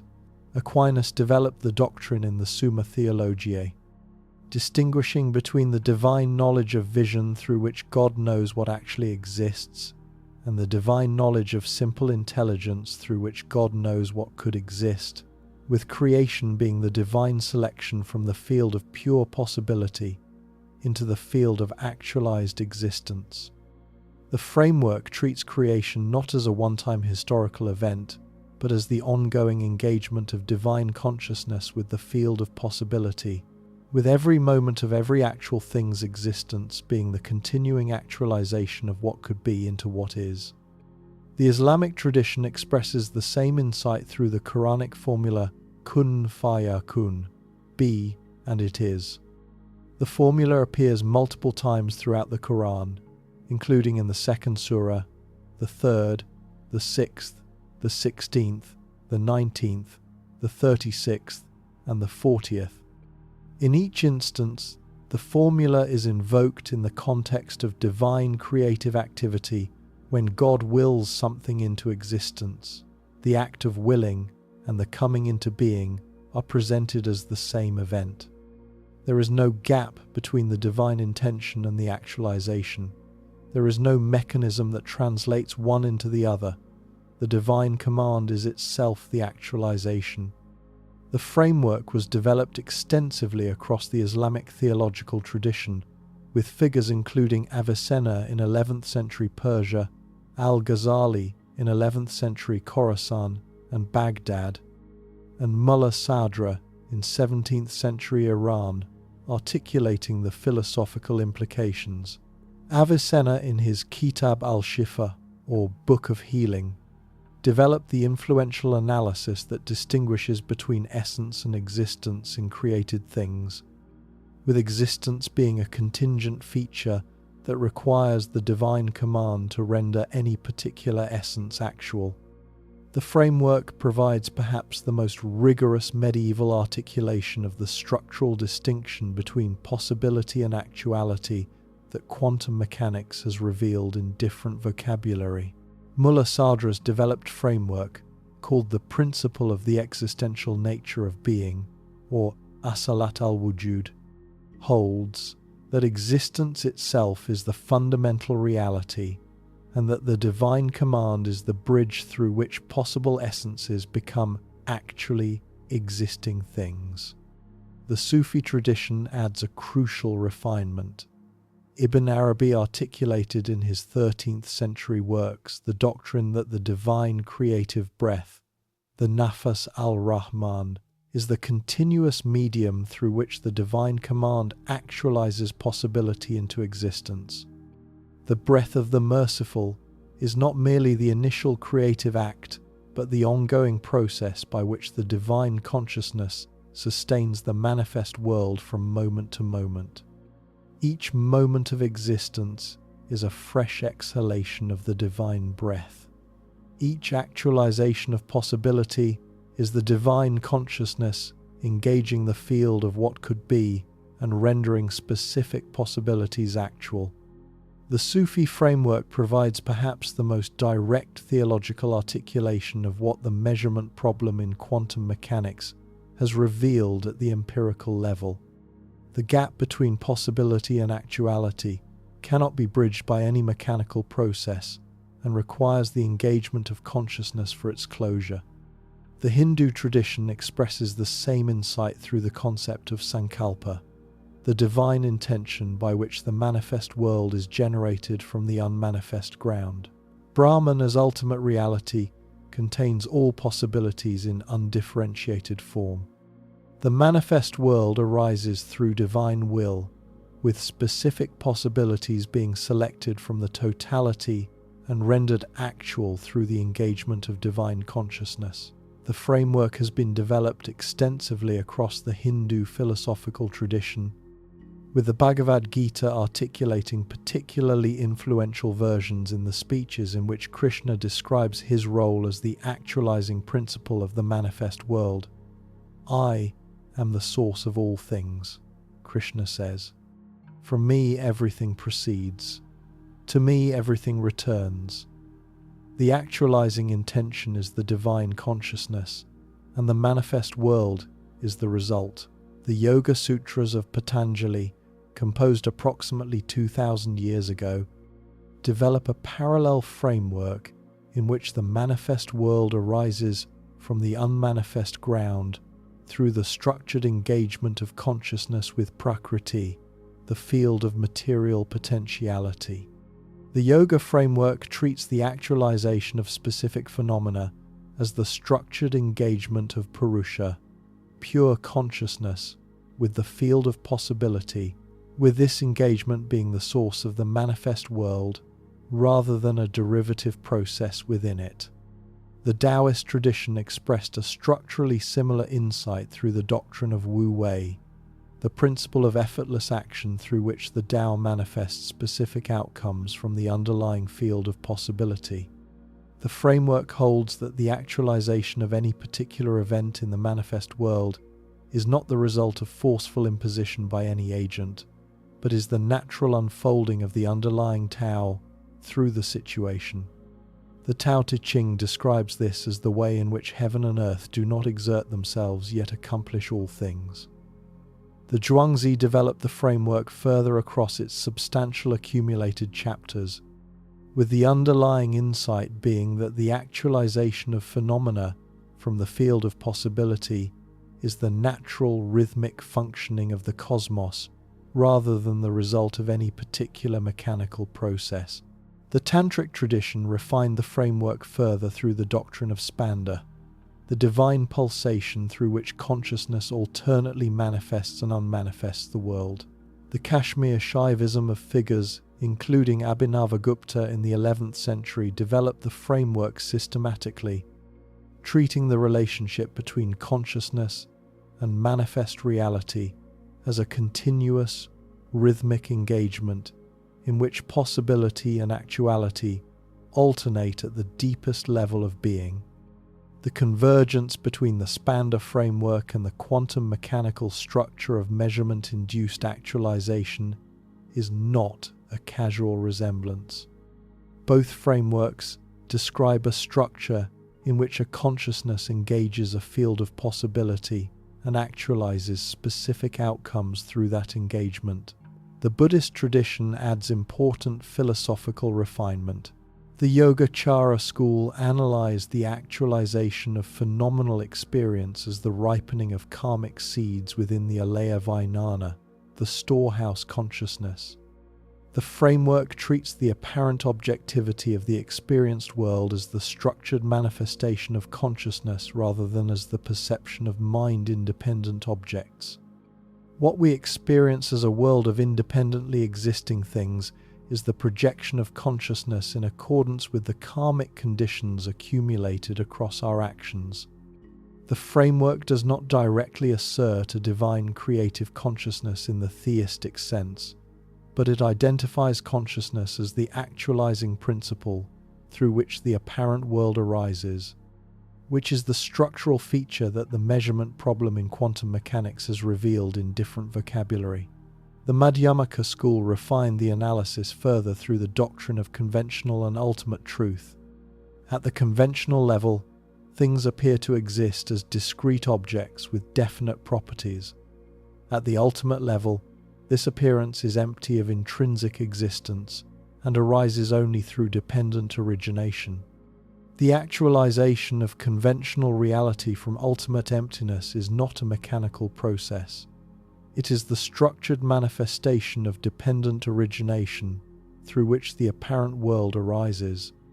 The Christian mystical tradition adds yet another dimension. The doctrine of creatio, ex nihilo, creation from nothing, has been understood across the Christian tradition not as the assertion that something simply popped into existence without cause, but as the assertion that the actualizing principle of creation is the divine consciousness rather than any prior material substrate. There was no pre-existing matter from which the world was made.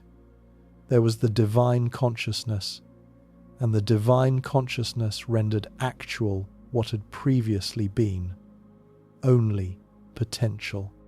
The framework has been developed across the patristic, medieval, and modern Christian theological tradition, with figures including Athanasius in the 4th century, Anselm in the 11th, Aquinas in the 13th, and Robert Sokolowski and David Bentley Hart in the contemporary period articulating the philosophical implications. Hart in particular has argued, in his 2009 book Atheist Delusions and his 2013 book The Experience of God, that the materialist alternative to the classical theistic framework cannot account for the actualization of possibility into actuality without invoking consciousness in some form, and that the classical framework provides the most coherent account of the structure that quantum mechanics has empirically revealed.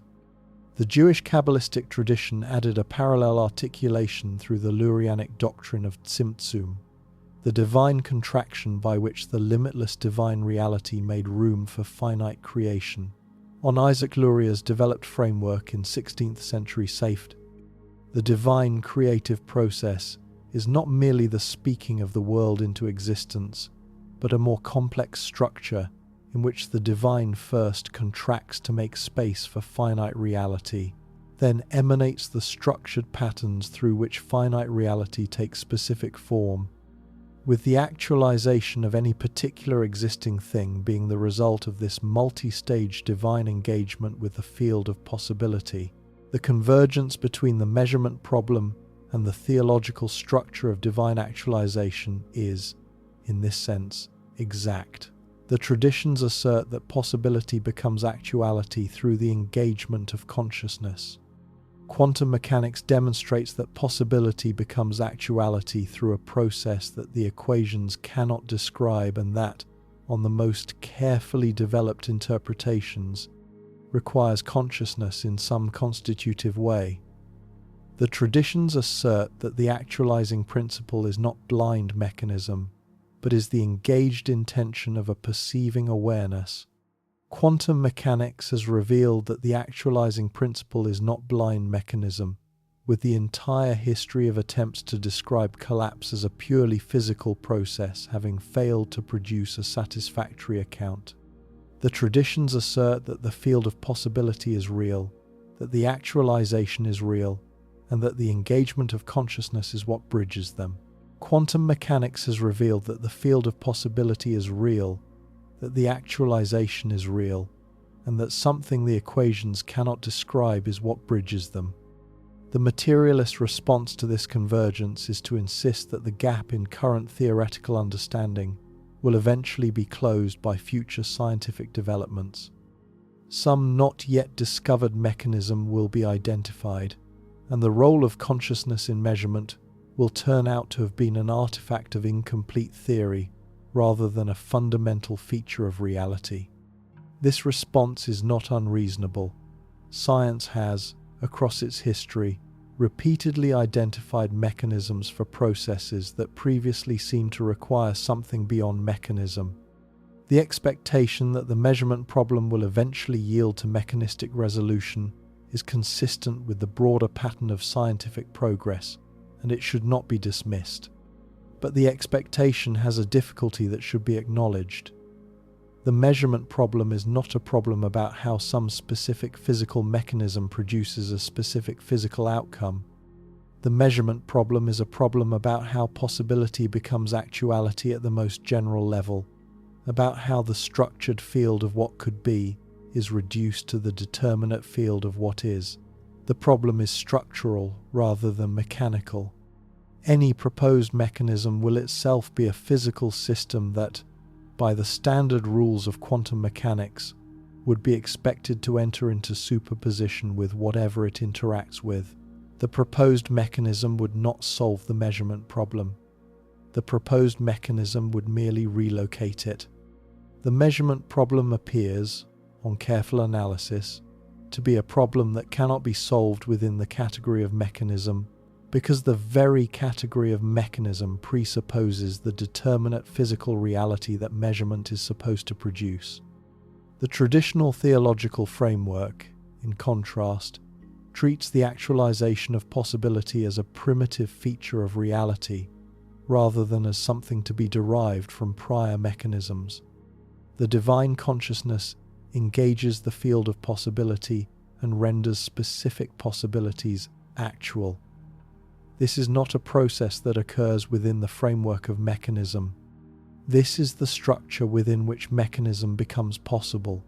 The traditions are not asserting that there is a particular causal chain through which divine consciousness produces particular outcomes.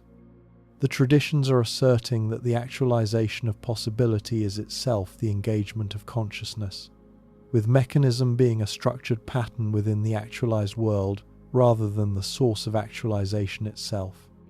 Whether this theological framework is correct, or whether the materialist expectation that future science will close the gap will turn out to be vindicated, remains a genuine open question.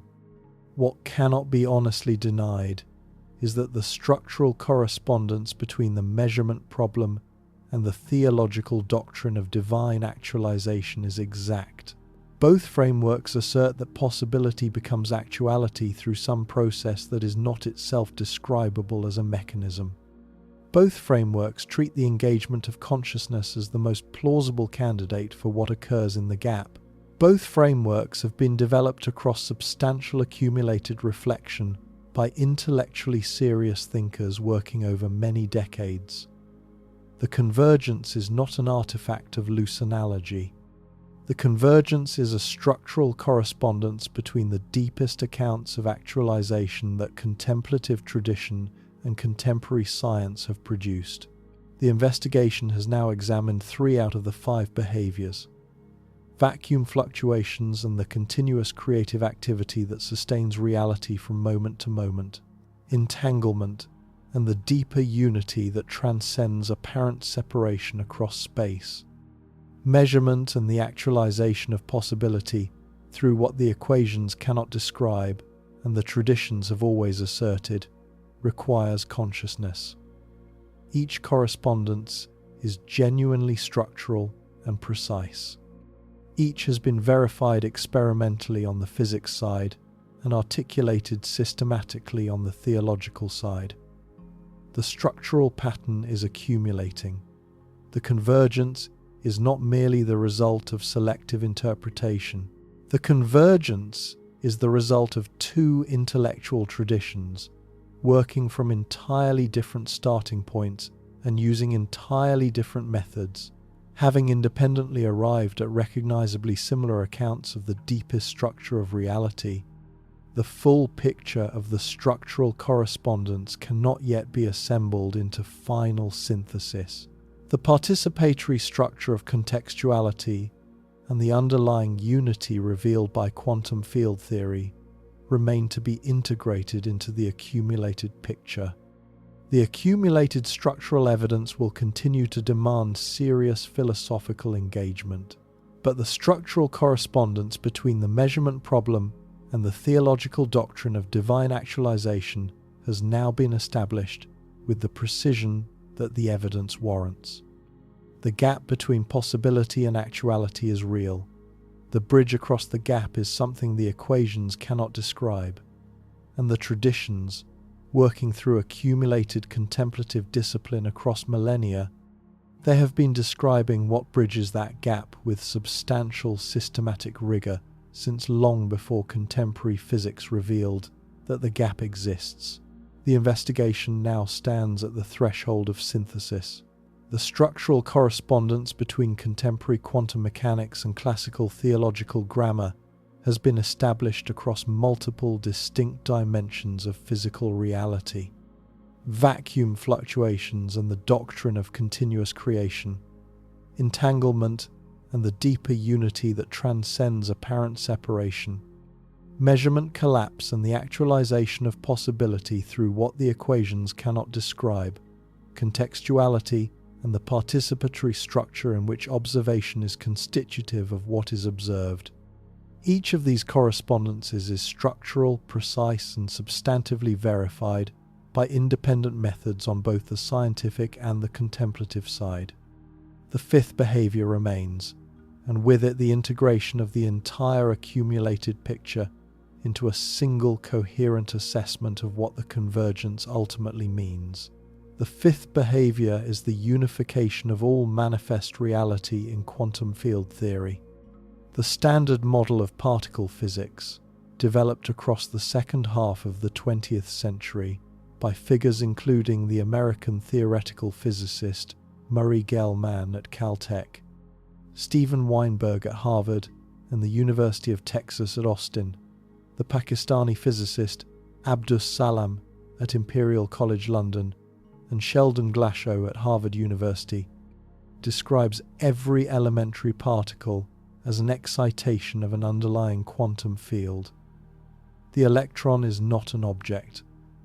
The electron is a localized excitation of the electron field, which permeates all of space.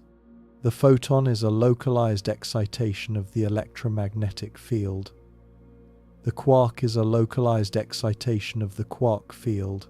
Every particle, every massive object, every constituent of matter is, at the most fundamental level, a vibration in a field that fills the universe. The Higgs field, theorized by Peter Higgs at the University of Edinburgh, Francois Englert at the Free University of Brussels, and Robert Brout at the same institution in 1964, and experimentally confirmed at CERN's Large Hadron Collider in 2012 with the discovery of the Higgs boson, completes the field unification picture. Without the Higgs field permeating all of space, fundamental particles would have no mass at all. The mass that constitutes the apparent solidity of matter is not an intrinsic property of particles. The mass is the result of particles interacting with the Higgs field as they move through it, with the apparent inertia of matter being the manifestation of this continuous field interaction. Higgs and Englert received the 2013 Nobel Prize in Physics for their theoretical prediction. Brout had died the year before the experimental confirmation and could not be included in the prize. The implications for our understanding of physical reality are substantial. The apparent multiplicity of things, the trillions of distinct particles, the apparent solidity of separate objects, the seeming independence of distinct entities is, at the quantum field level, a single underlying reality expressing itself in differentiated form. There are not many fundamental things.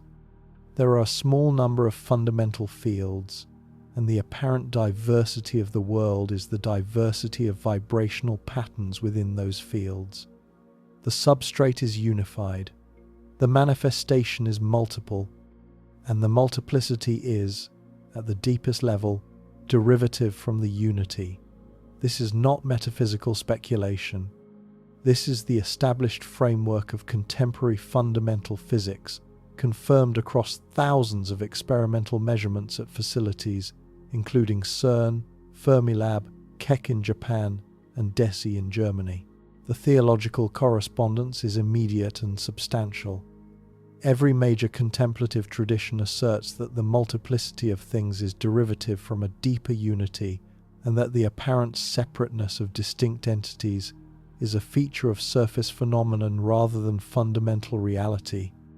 The Vedic tradition expresses this in the foundational formulation that there is one Brahman, with the world of distinct things being its manifestation rather than a substance separate from it.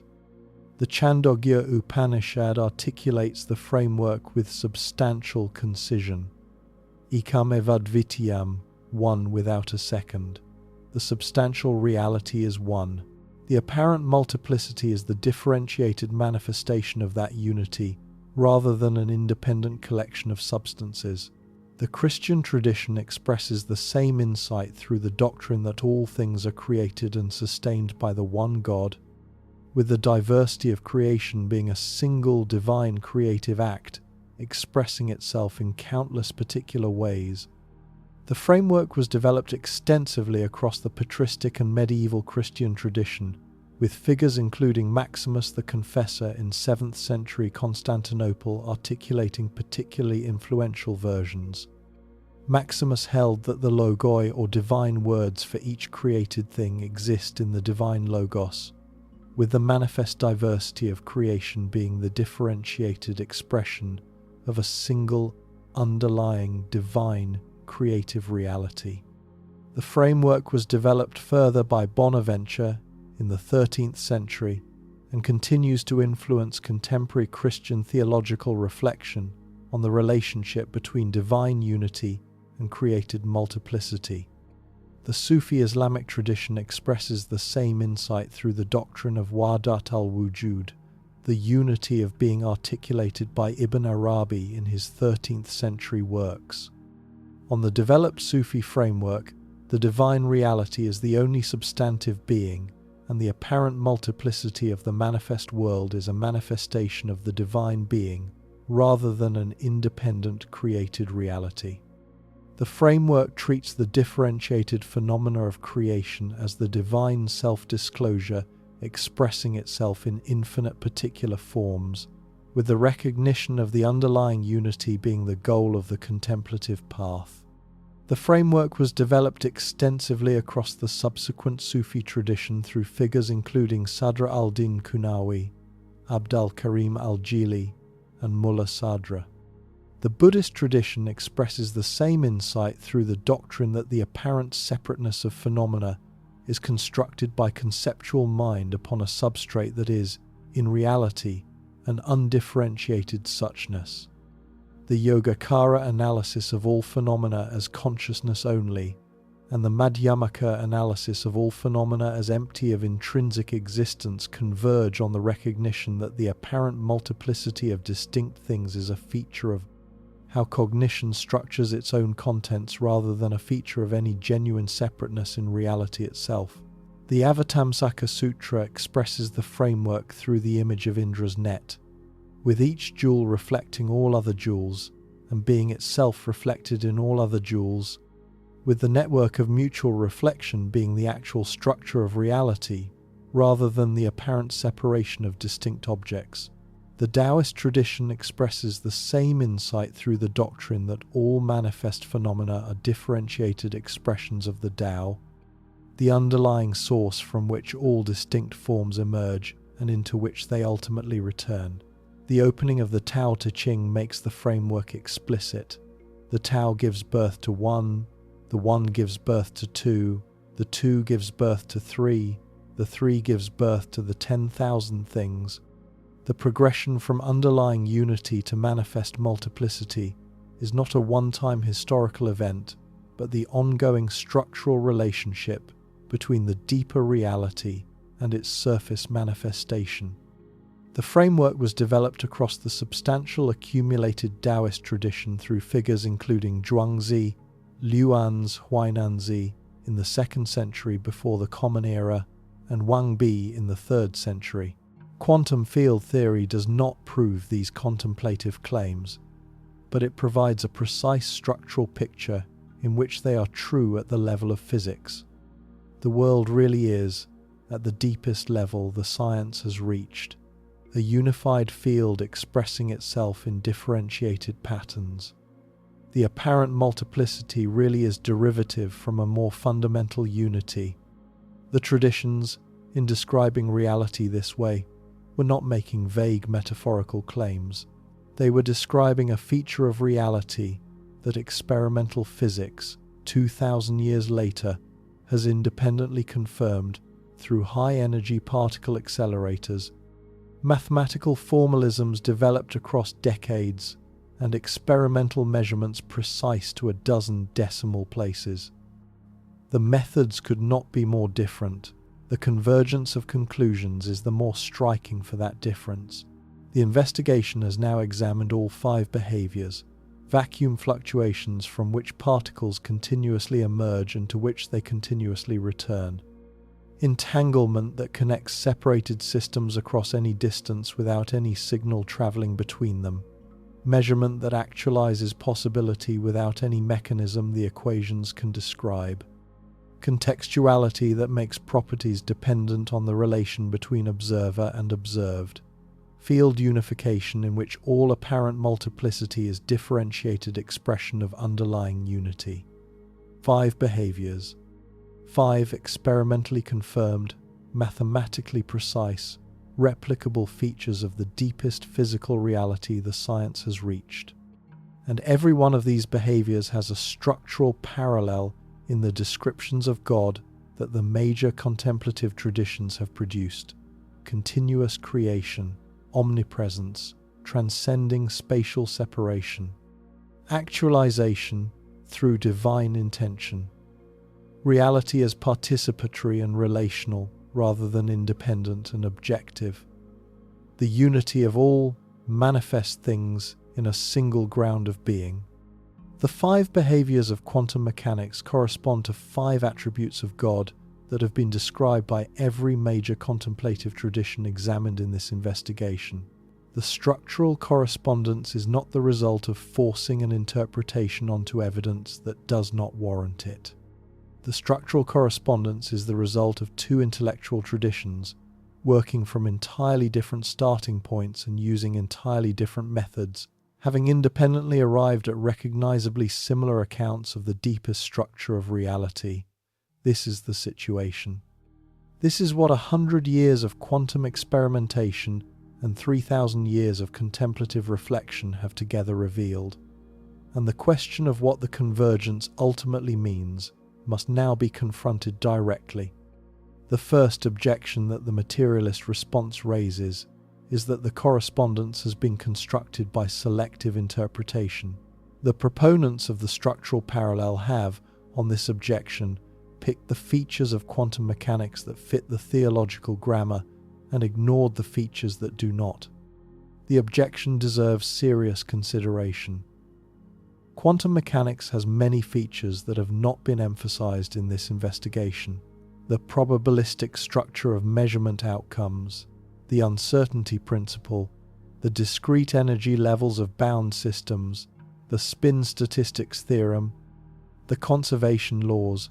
None of these has been mapped onto theological doctrines. If the correspondence were genuine, the objection runs, the mapping should extend to the full structure of quantum mechanics rather than to the 5 features that this investigation has highlighted.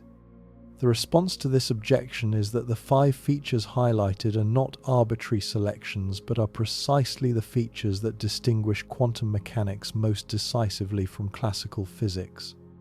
Vacuum fluctuations, entanglement, measurement collapse, contextuality, and field unification are the structural features that make quantum reality different from the classical picture of the world. The probabilistic structure, uncertainty relations, and conservation laws are features that quantum mechanics shares with classical statistical mechanics or with classical field theory in modified form. The features that the investigation has highlighted are precisely the features that required the abandonment of the classical worldview, and they are precisely the features for which classical theology has substantial accumulated vocabulary that classical physics has none. The selection is not arbitrary. The selection tracks the actual structural break between quantum and classical conceptions of reality. The second objection is that the correspondence is the result of motivated reasoning. The proponents of the structural parallel, on this objection, are looking for what they want to find. The traditions are sufficiently rich and the quantum mechanical framework is sufficiently complex that any sufficiently determined interpreter could construct correspondences of comparable apparent precision between quantum mechanics and any number of frameworks. The proponents of the parallel are bringing theological commitments to the evidence and reading those commitments into the evidence rather than reading them out of it. The response to this objection is that motivated reasoning is a real risk in any interpretive enterprise, But the specific correspondences that have been examined in this investigation have substantial features that go beyond what motivated reasoning could plausibly construct. The correspondences are not vague resemblances but precise structural parallels. The vacuum fluctuation framework and the doctrine of creatio continua are not merely both about creation. They have the specific structural feature that creation is not a one-time historical event, but is the continuous moment-by-moment generation of manifest reality from a deeper underlying source, with a manifest reality having no independent self-existence apart from the source. This is not a vague resemblance.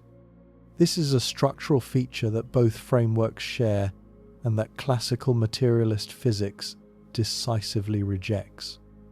The Bell aspect, experimental results, and the doctrine of non-dual unity are not merely both about connection. They have the specific structural feature that the connection transcends spatial separation entirely, with no signal passing between the connected systems, with the unity being the deeper fact and the separation being the surface description. This is not a vague resemblance. This is a structural feature that both frameworks share and that classical materialism cannot accommodate. The structural specificity of the correspondences resists the motivated reasoning explanation in a way that vaguer parallels would not. The third objection is that the contemplative traditions actually disagree among themselves about the deepest structure of reality, and the apparent convergence between physics and theology is therefore an artifact of selectively combining elements from different traditions that the traditions themselves would not recognize as compatible. The objection deserves substantial consideration. The Hindu Advaita framework, the Buddhist Madhyamaka framework, the Christian classical theological framework, the Sufi Wahdat al-Wujud framework, and the Taoist framework do disagree about substantial questions. They disagree about whether the underlying reality is personal or impersonal, whether it is the substance of all phenomena or the ground of their dependence, whether the contemplative path culminates in absorption or in beatific vision. These disagreements are real and substantive. The Hindu Advaita framework holds that Brahman is identical with consciousness itself, with the manifest world being a projection within consciousness. The Buddhist Madhyamaka framework holds that no underlying substance exists, with the deepest structure of reality being the network of dependent origination rather than any unitary ground. The Christian classical theistic framework holds that God is being itself, distinct from creation while sustaining creation through continuous creative activity. The Sufi Wahdat al-Wujud framework holds that the divine is the only substantive being, with all manifest phenomena being modes of the divine. The Taoist framework holds that the Tao is the underlying source from which all distinct forms emerge, while itself transcending the categories through which forms are characterized. These frameworks are not merely different vocabularies for the same insight. They are substantively different metaphysical positions that disagree about questions of the highest importance. But the disagreements are about questions that this investigation has not been examining. The convergence that the investigation has documented is not a convergence on theological questions about which the traditions disagree. The convergence is on structural features that all of the traditions affirm. All of the traditions hold that reality is continuously sustained from a deeper source. All of the traditions hold that the apparent separation of distinct things is surface phenomenon rather than fundamental reality. All of the traditions hold that the actualization of possibility requires consciousness in some constitutive way. All of the traditions hold that the multiplicity of manifest phenomena is derivative from a more fundamental unity. The traditions disagree about how to characterize the deeper source, but they agree that there is a deeper source. The convergence is on the structural features that all of the traditions share, not on the specific theological commitments about which they differ.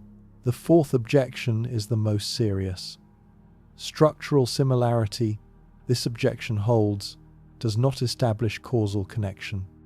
The fact that the structural grammar of contemporary quantum mechanics resembles the structural grammar of classical theology does not establish that quantum mechanics is theology in physical form, or that theology is physics in archaic vocabulary, or that there is any deeper connection between the two frameworks.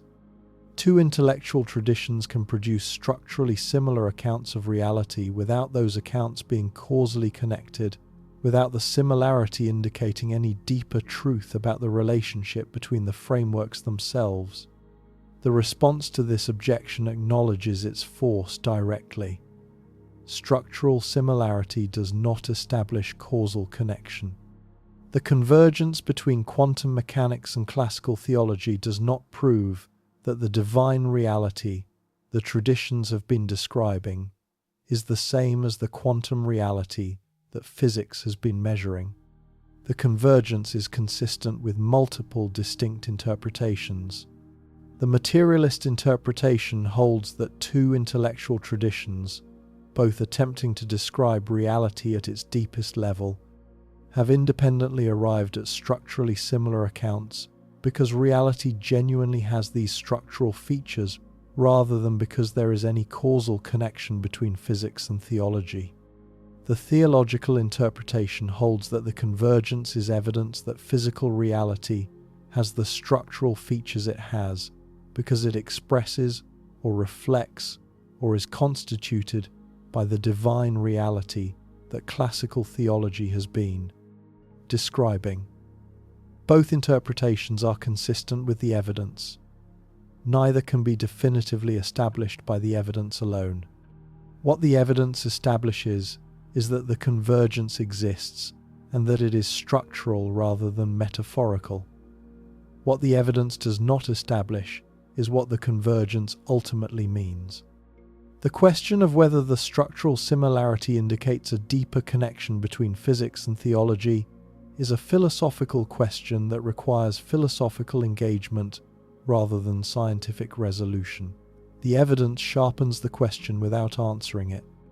And honest assessment of the situation requires acknowledging both the genuine structural correspondence and the genuine philosophical openness about what the correspondence means.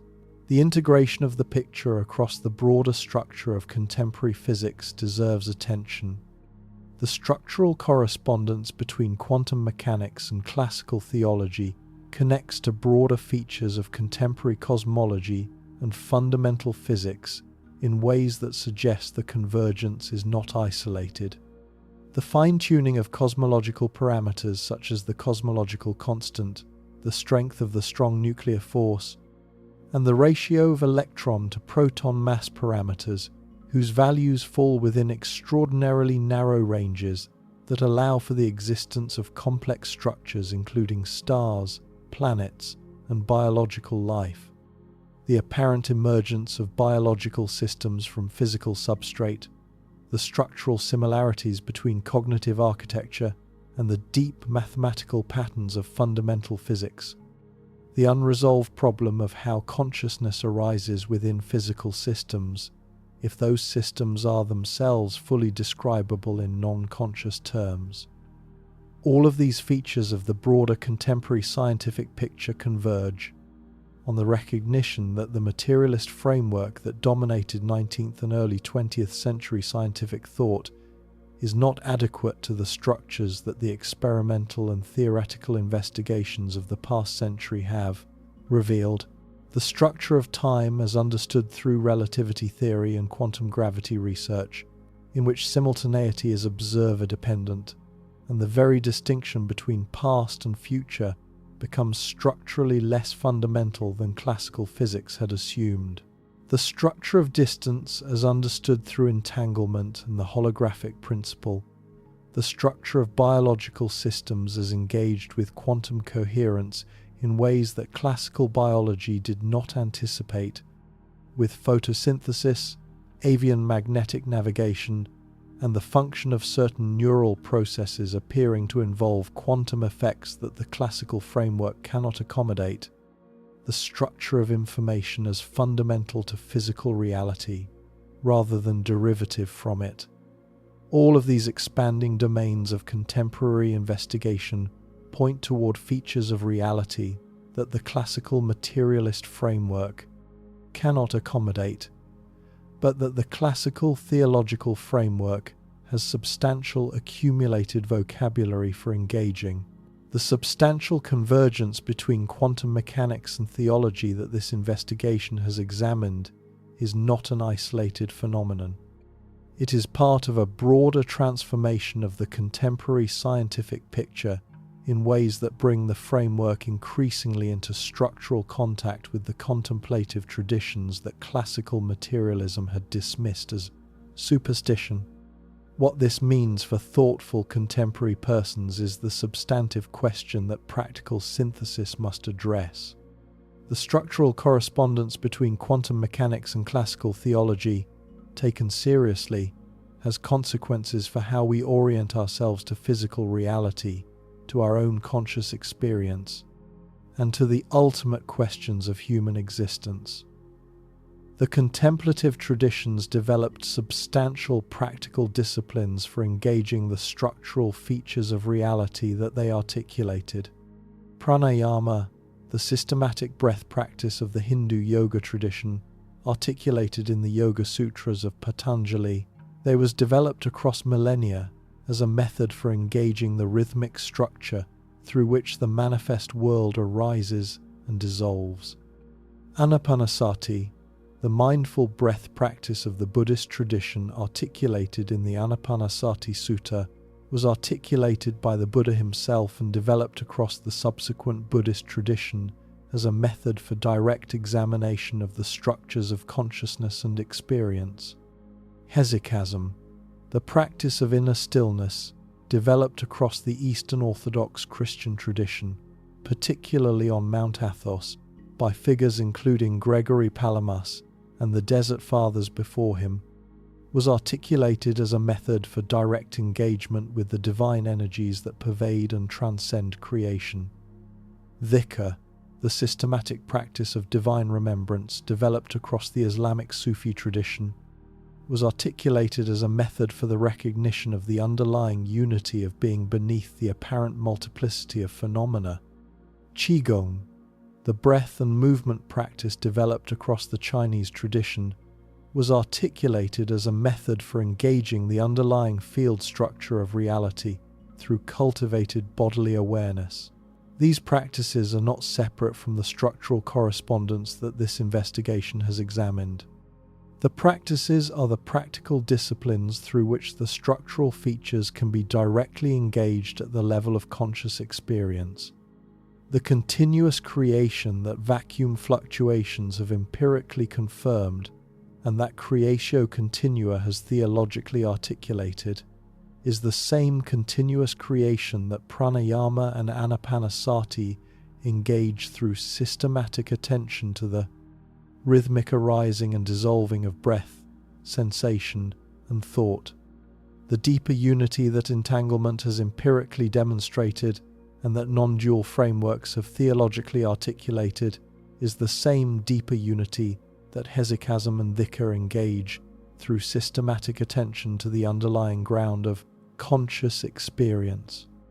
The participatory structure that contextuality is empirically established and that contemplative traditions have theologically articulated is the same participatory structure that all of these practices engage through systematic attention to the relationship between consciousness and the contents of awareness.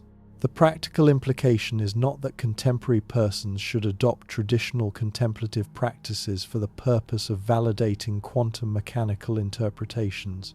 The practical implication is that contemporary persons who take seriously the structural correspondence between contemporary physics and classical theology have available to them the accumulated practical wisdom of multiple traditions that developed sophisticated disciplines for engaging precisely the features of reality that contemporary physics has now empirically confirmed. The practices were not developed as theories about reality. The practices were developed as methods for the direct experiential engagement with the structures that the theories articulate. Whether contemporary persons choose to engage these practices is a personal decision that depends on individual circumstances and inclinations. But the availability of the practices and their connection to the structures that contemporary physics has revealed is itself a substantial feature of the situation that thoughtful contemporary persons should recognize. The deeper question concerns what the structural correspondence implies about the nature of reality and the nature of human existence within it. The classical materialist framework treats human consciousness as a late and derivative phenomenon, an emergent feature of certain particular configurations of unconscious matter, with no fundamental role in the structure of reality. The structural correspondence that this investigation has examined suggests a different framework. Consciousness, on the framework that takes the correspondence seriously, is not derivative from reality. Consciousness is constitutive of reality. The actualization of possibility requires consciousness. The participatory structure of measurement requires consciousness. The continuous creative activity that sustains manifest reality is, on the theological reading, the engagement of divine consciousness with the field of possibility. Human consciousness is not separate from this constitutive consciousness, but is one localized expression of it, with the recognition of this connection being the goal of the contemplative traditions that have articulated the framework. What this means for your own existence is the question that personal synthesis must address. You are not merely a complex configuration of unconscious matter that has accidentally produced the appearance of conscious experience. You are, on the framework that takes the structural correspondence seriously, a localized expression of the constitutive consciousness through which reality itself is sustained.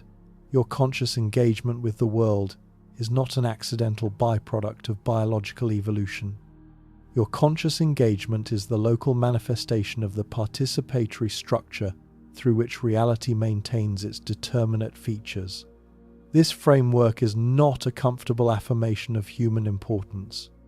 The framework is a substantive philosophical position that the structural correspondence between contemporary physics and classical theology supports without absolutely requiring.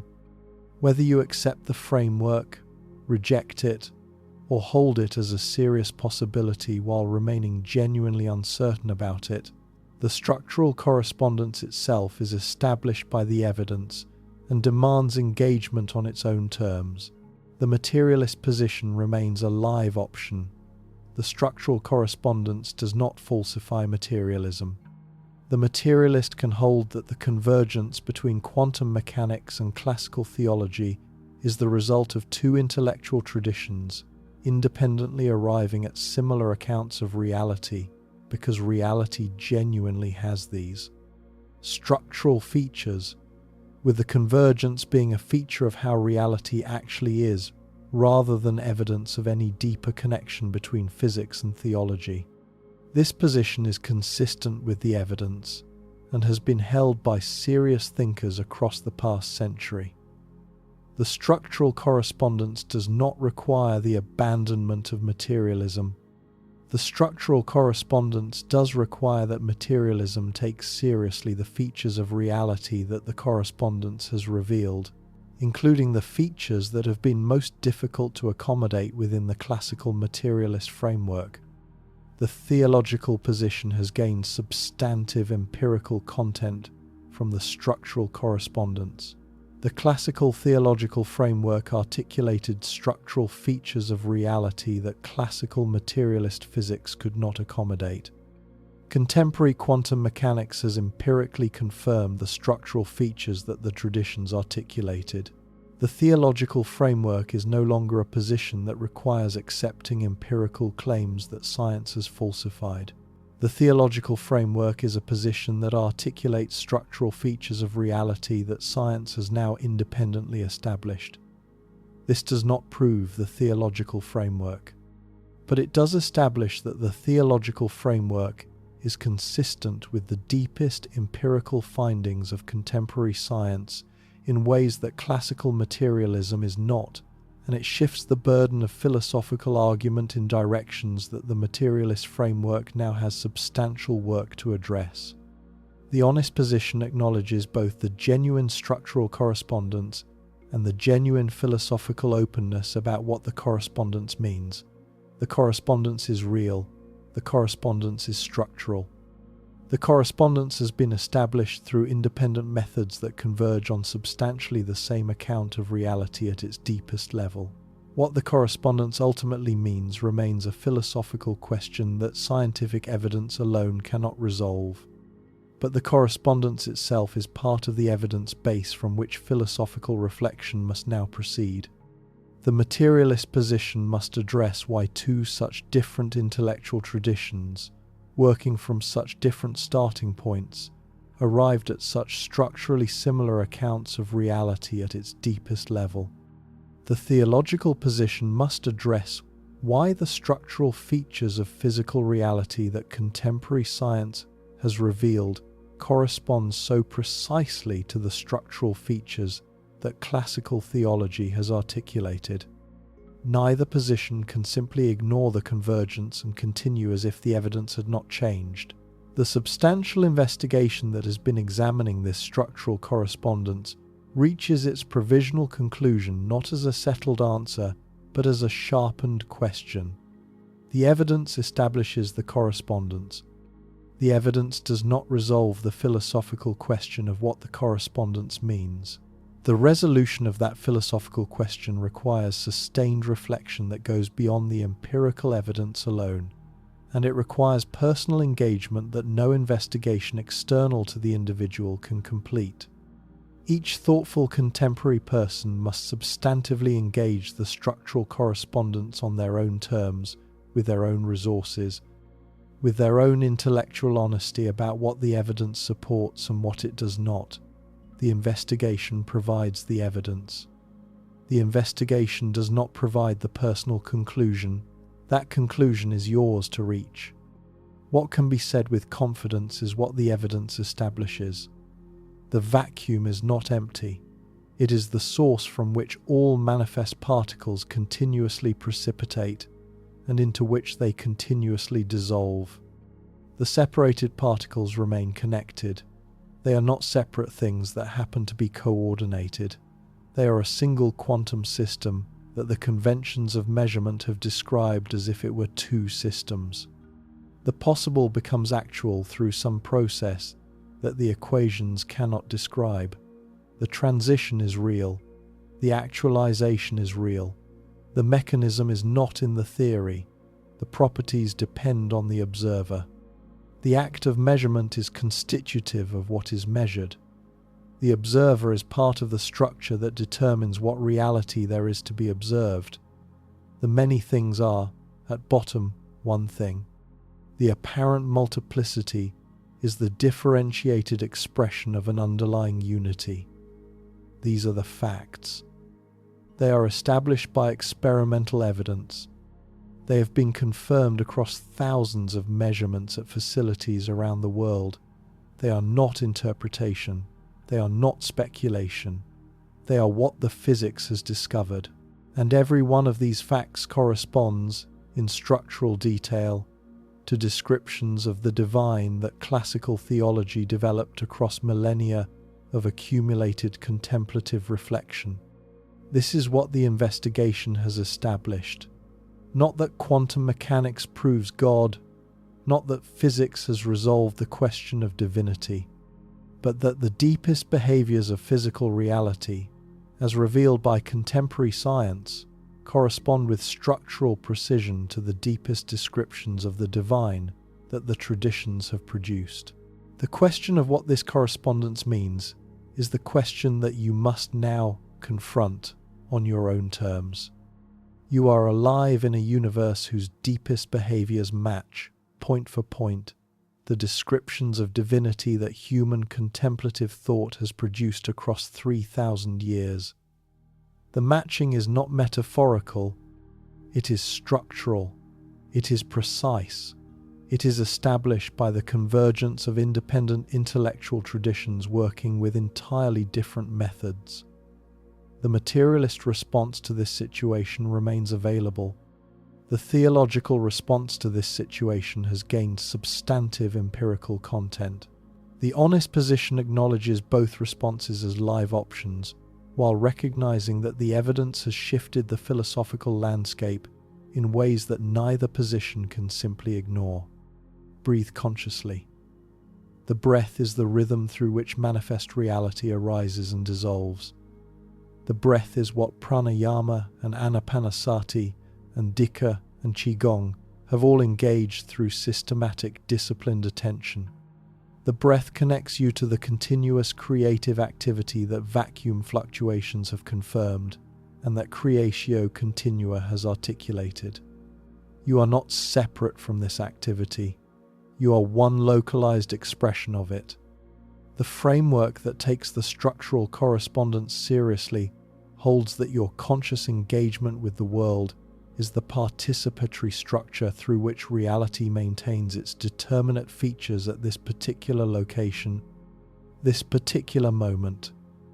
Whether you accept this framework, reject it, or hold it as a serious possibility, the breath continues.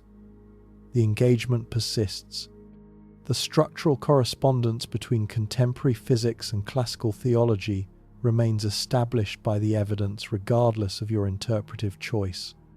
The substantial investigation closes. The evidence has been examined. The correspondence has been established. The philosophical question remains genuinely open. What you ultimately do with this evidence is your own decision to make. The traditions provided practical disciplines for engaging the structural features that the evidence has now confirmed. The materialist alternative remains intellectually viable. The theological framework has gained substantive empirical content. The substantive choice among these positions is yours to make in your own life, with your own resources, with your own honesty about what the evidence supports and what it leaves unresolved. You are alive. Reality genuinely behaves like the traditions said it would. The structural convergence is real. The structural reality is yours to engage. The breath continues. The contemplative recognition is available. The investigation has been completed.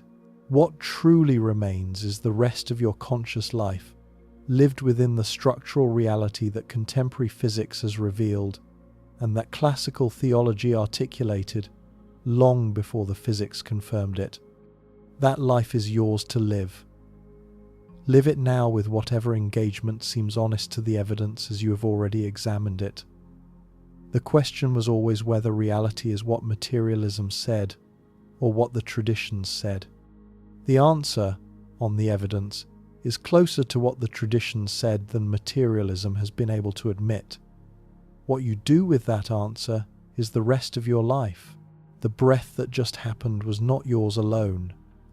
It was the rhythm of a universe that has been breathing in and out, manifest and unmanifest, actual and potential, since the beginning of time. The Hindu tradition called this prasara and samhara. The Sufi tradition called this the breath of the merciful. The Buddhist tradition called this the rising and falling of dependent origination. Quantum field theory describes it as the continuous creation and annihilation of virtual particles in the vacuum field that fills all of space. The vocabularies differ, the structure is the same. You participate in this structure with every breath you take. You always have, you always will. The recognition of this participation is the contemplative work that the traditions have developed across millennia, and it is the philosophical work that contemporary physics has now made unavoidable for thoughtful contemporary persons.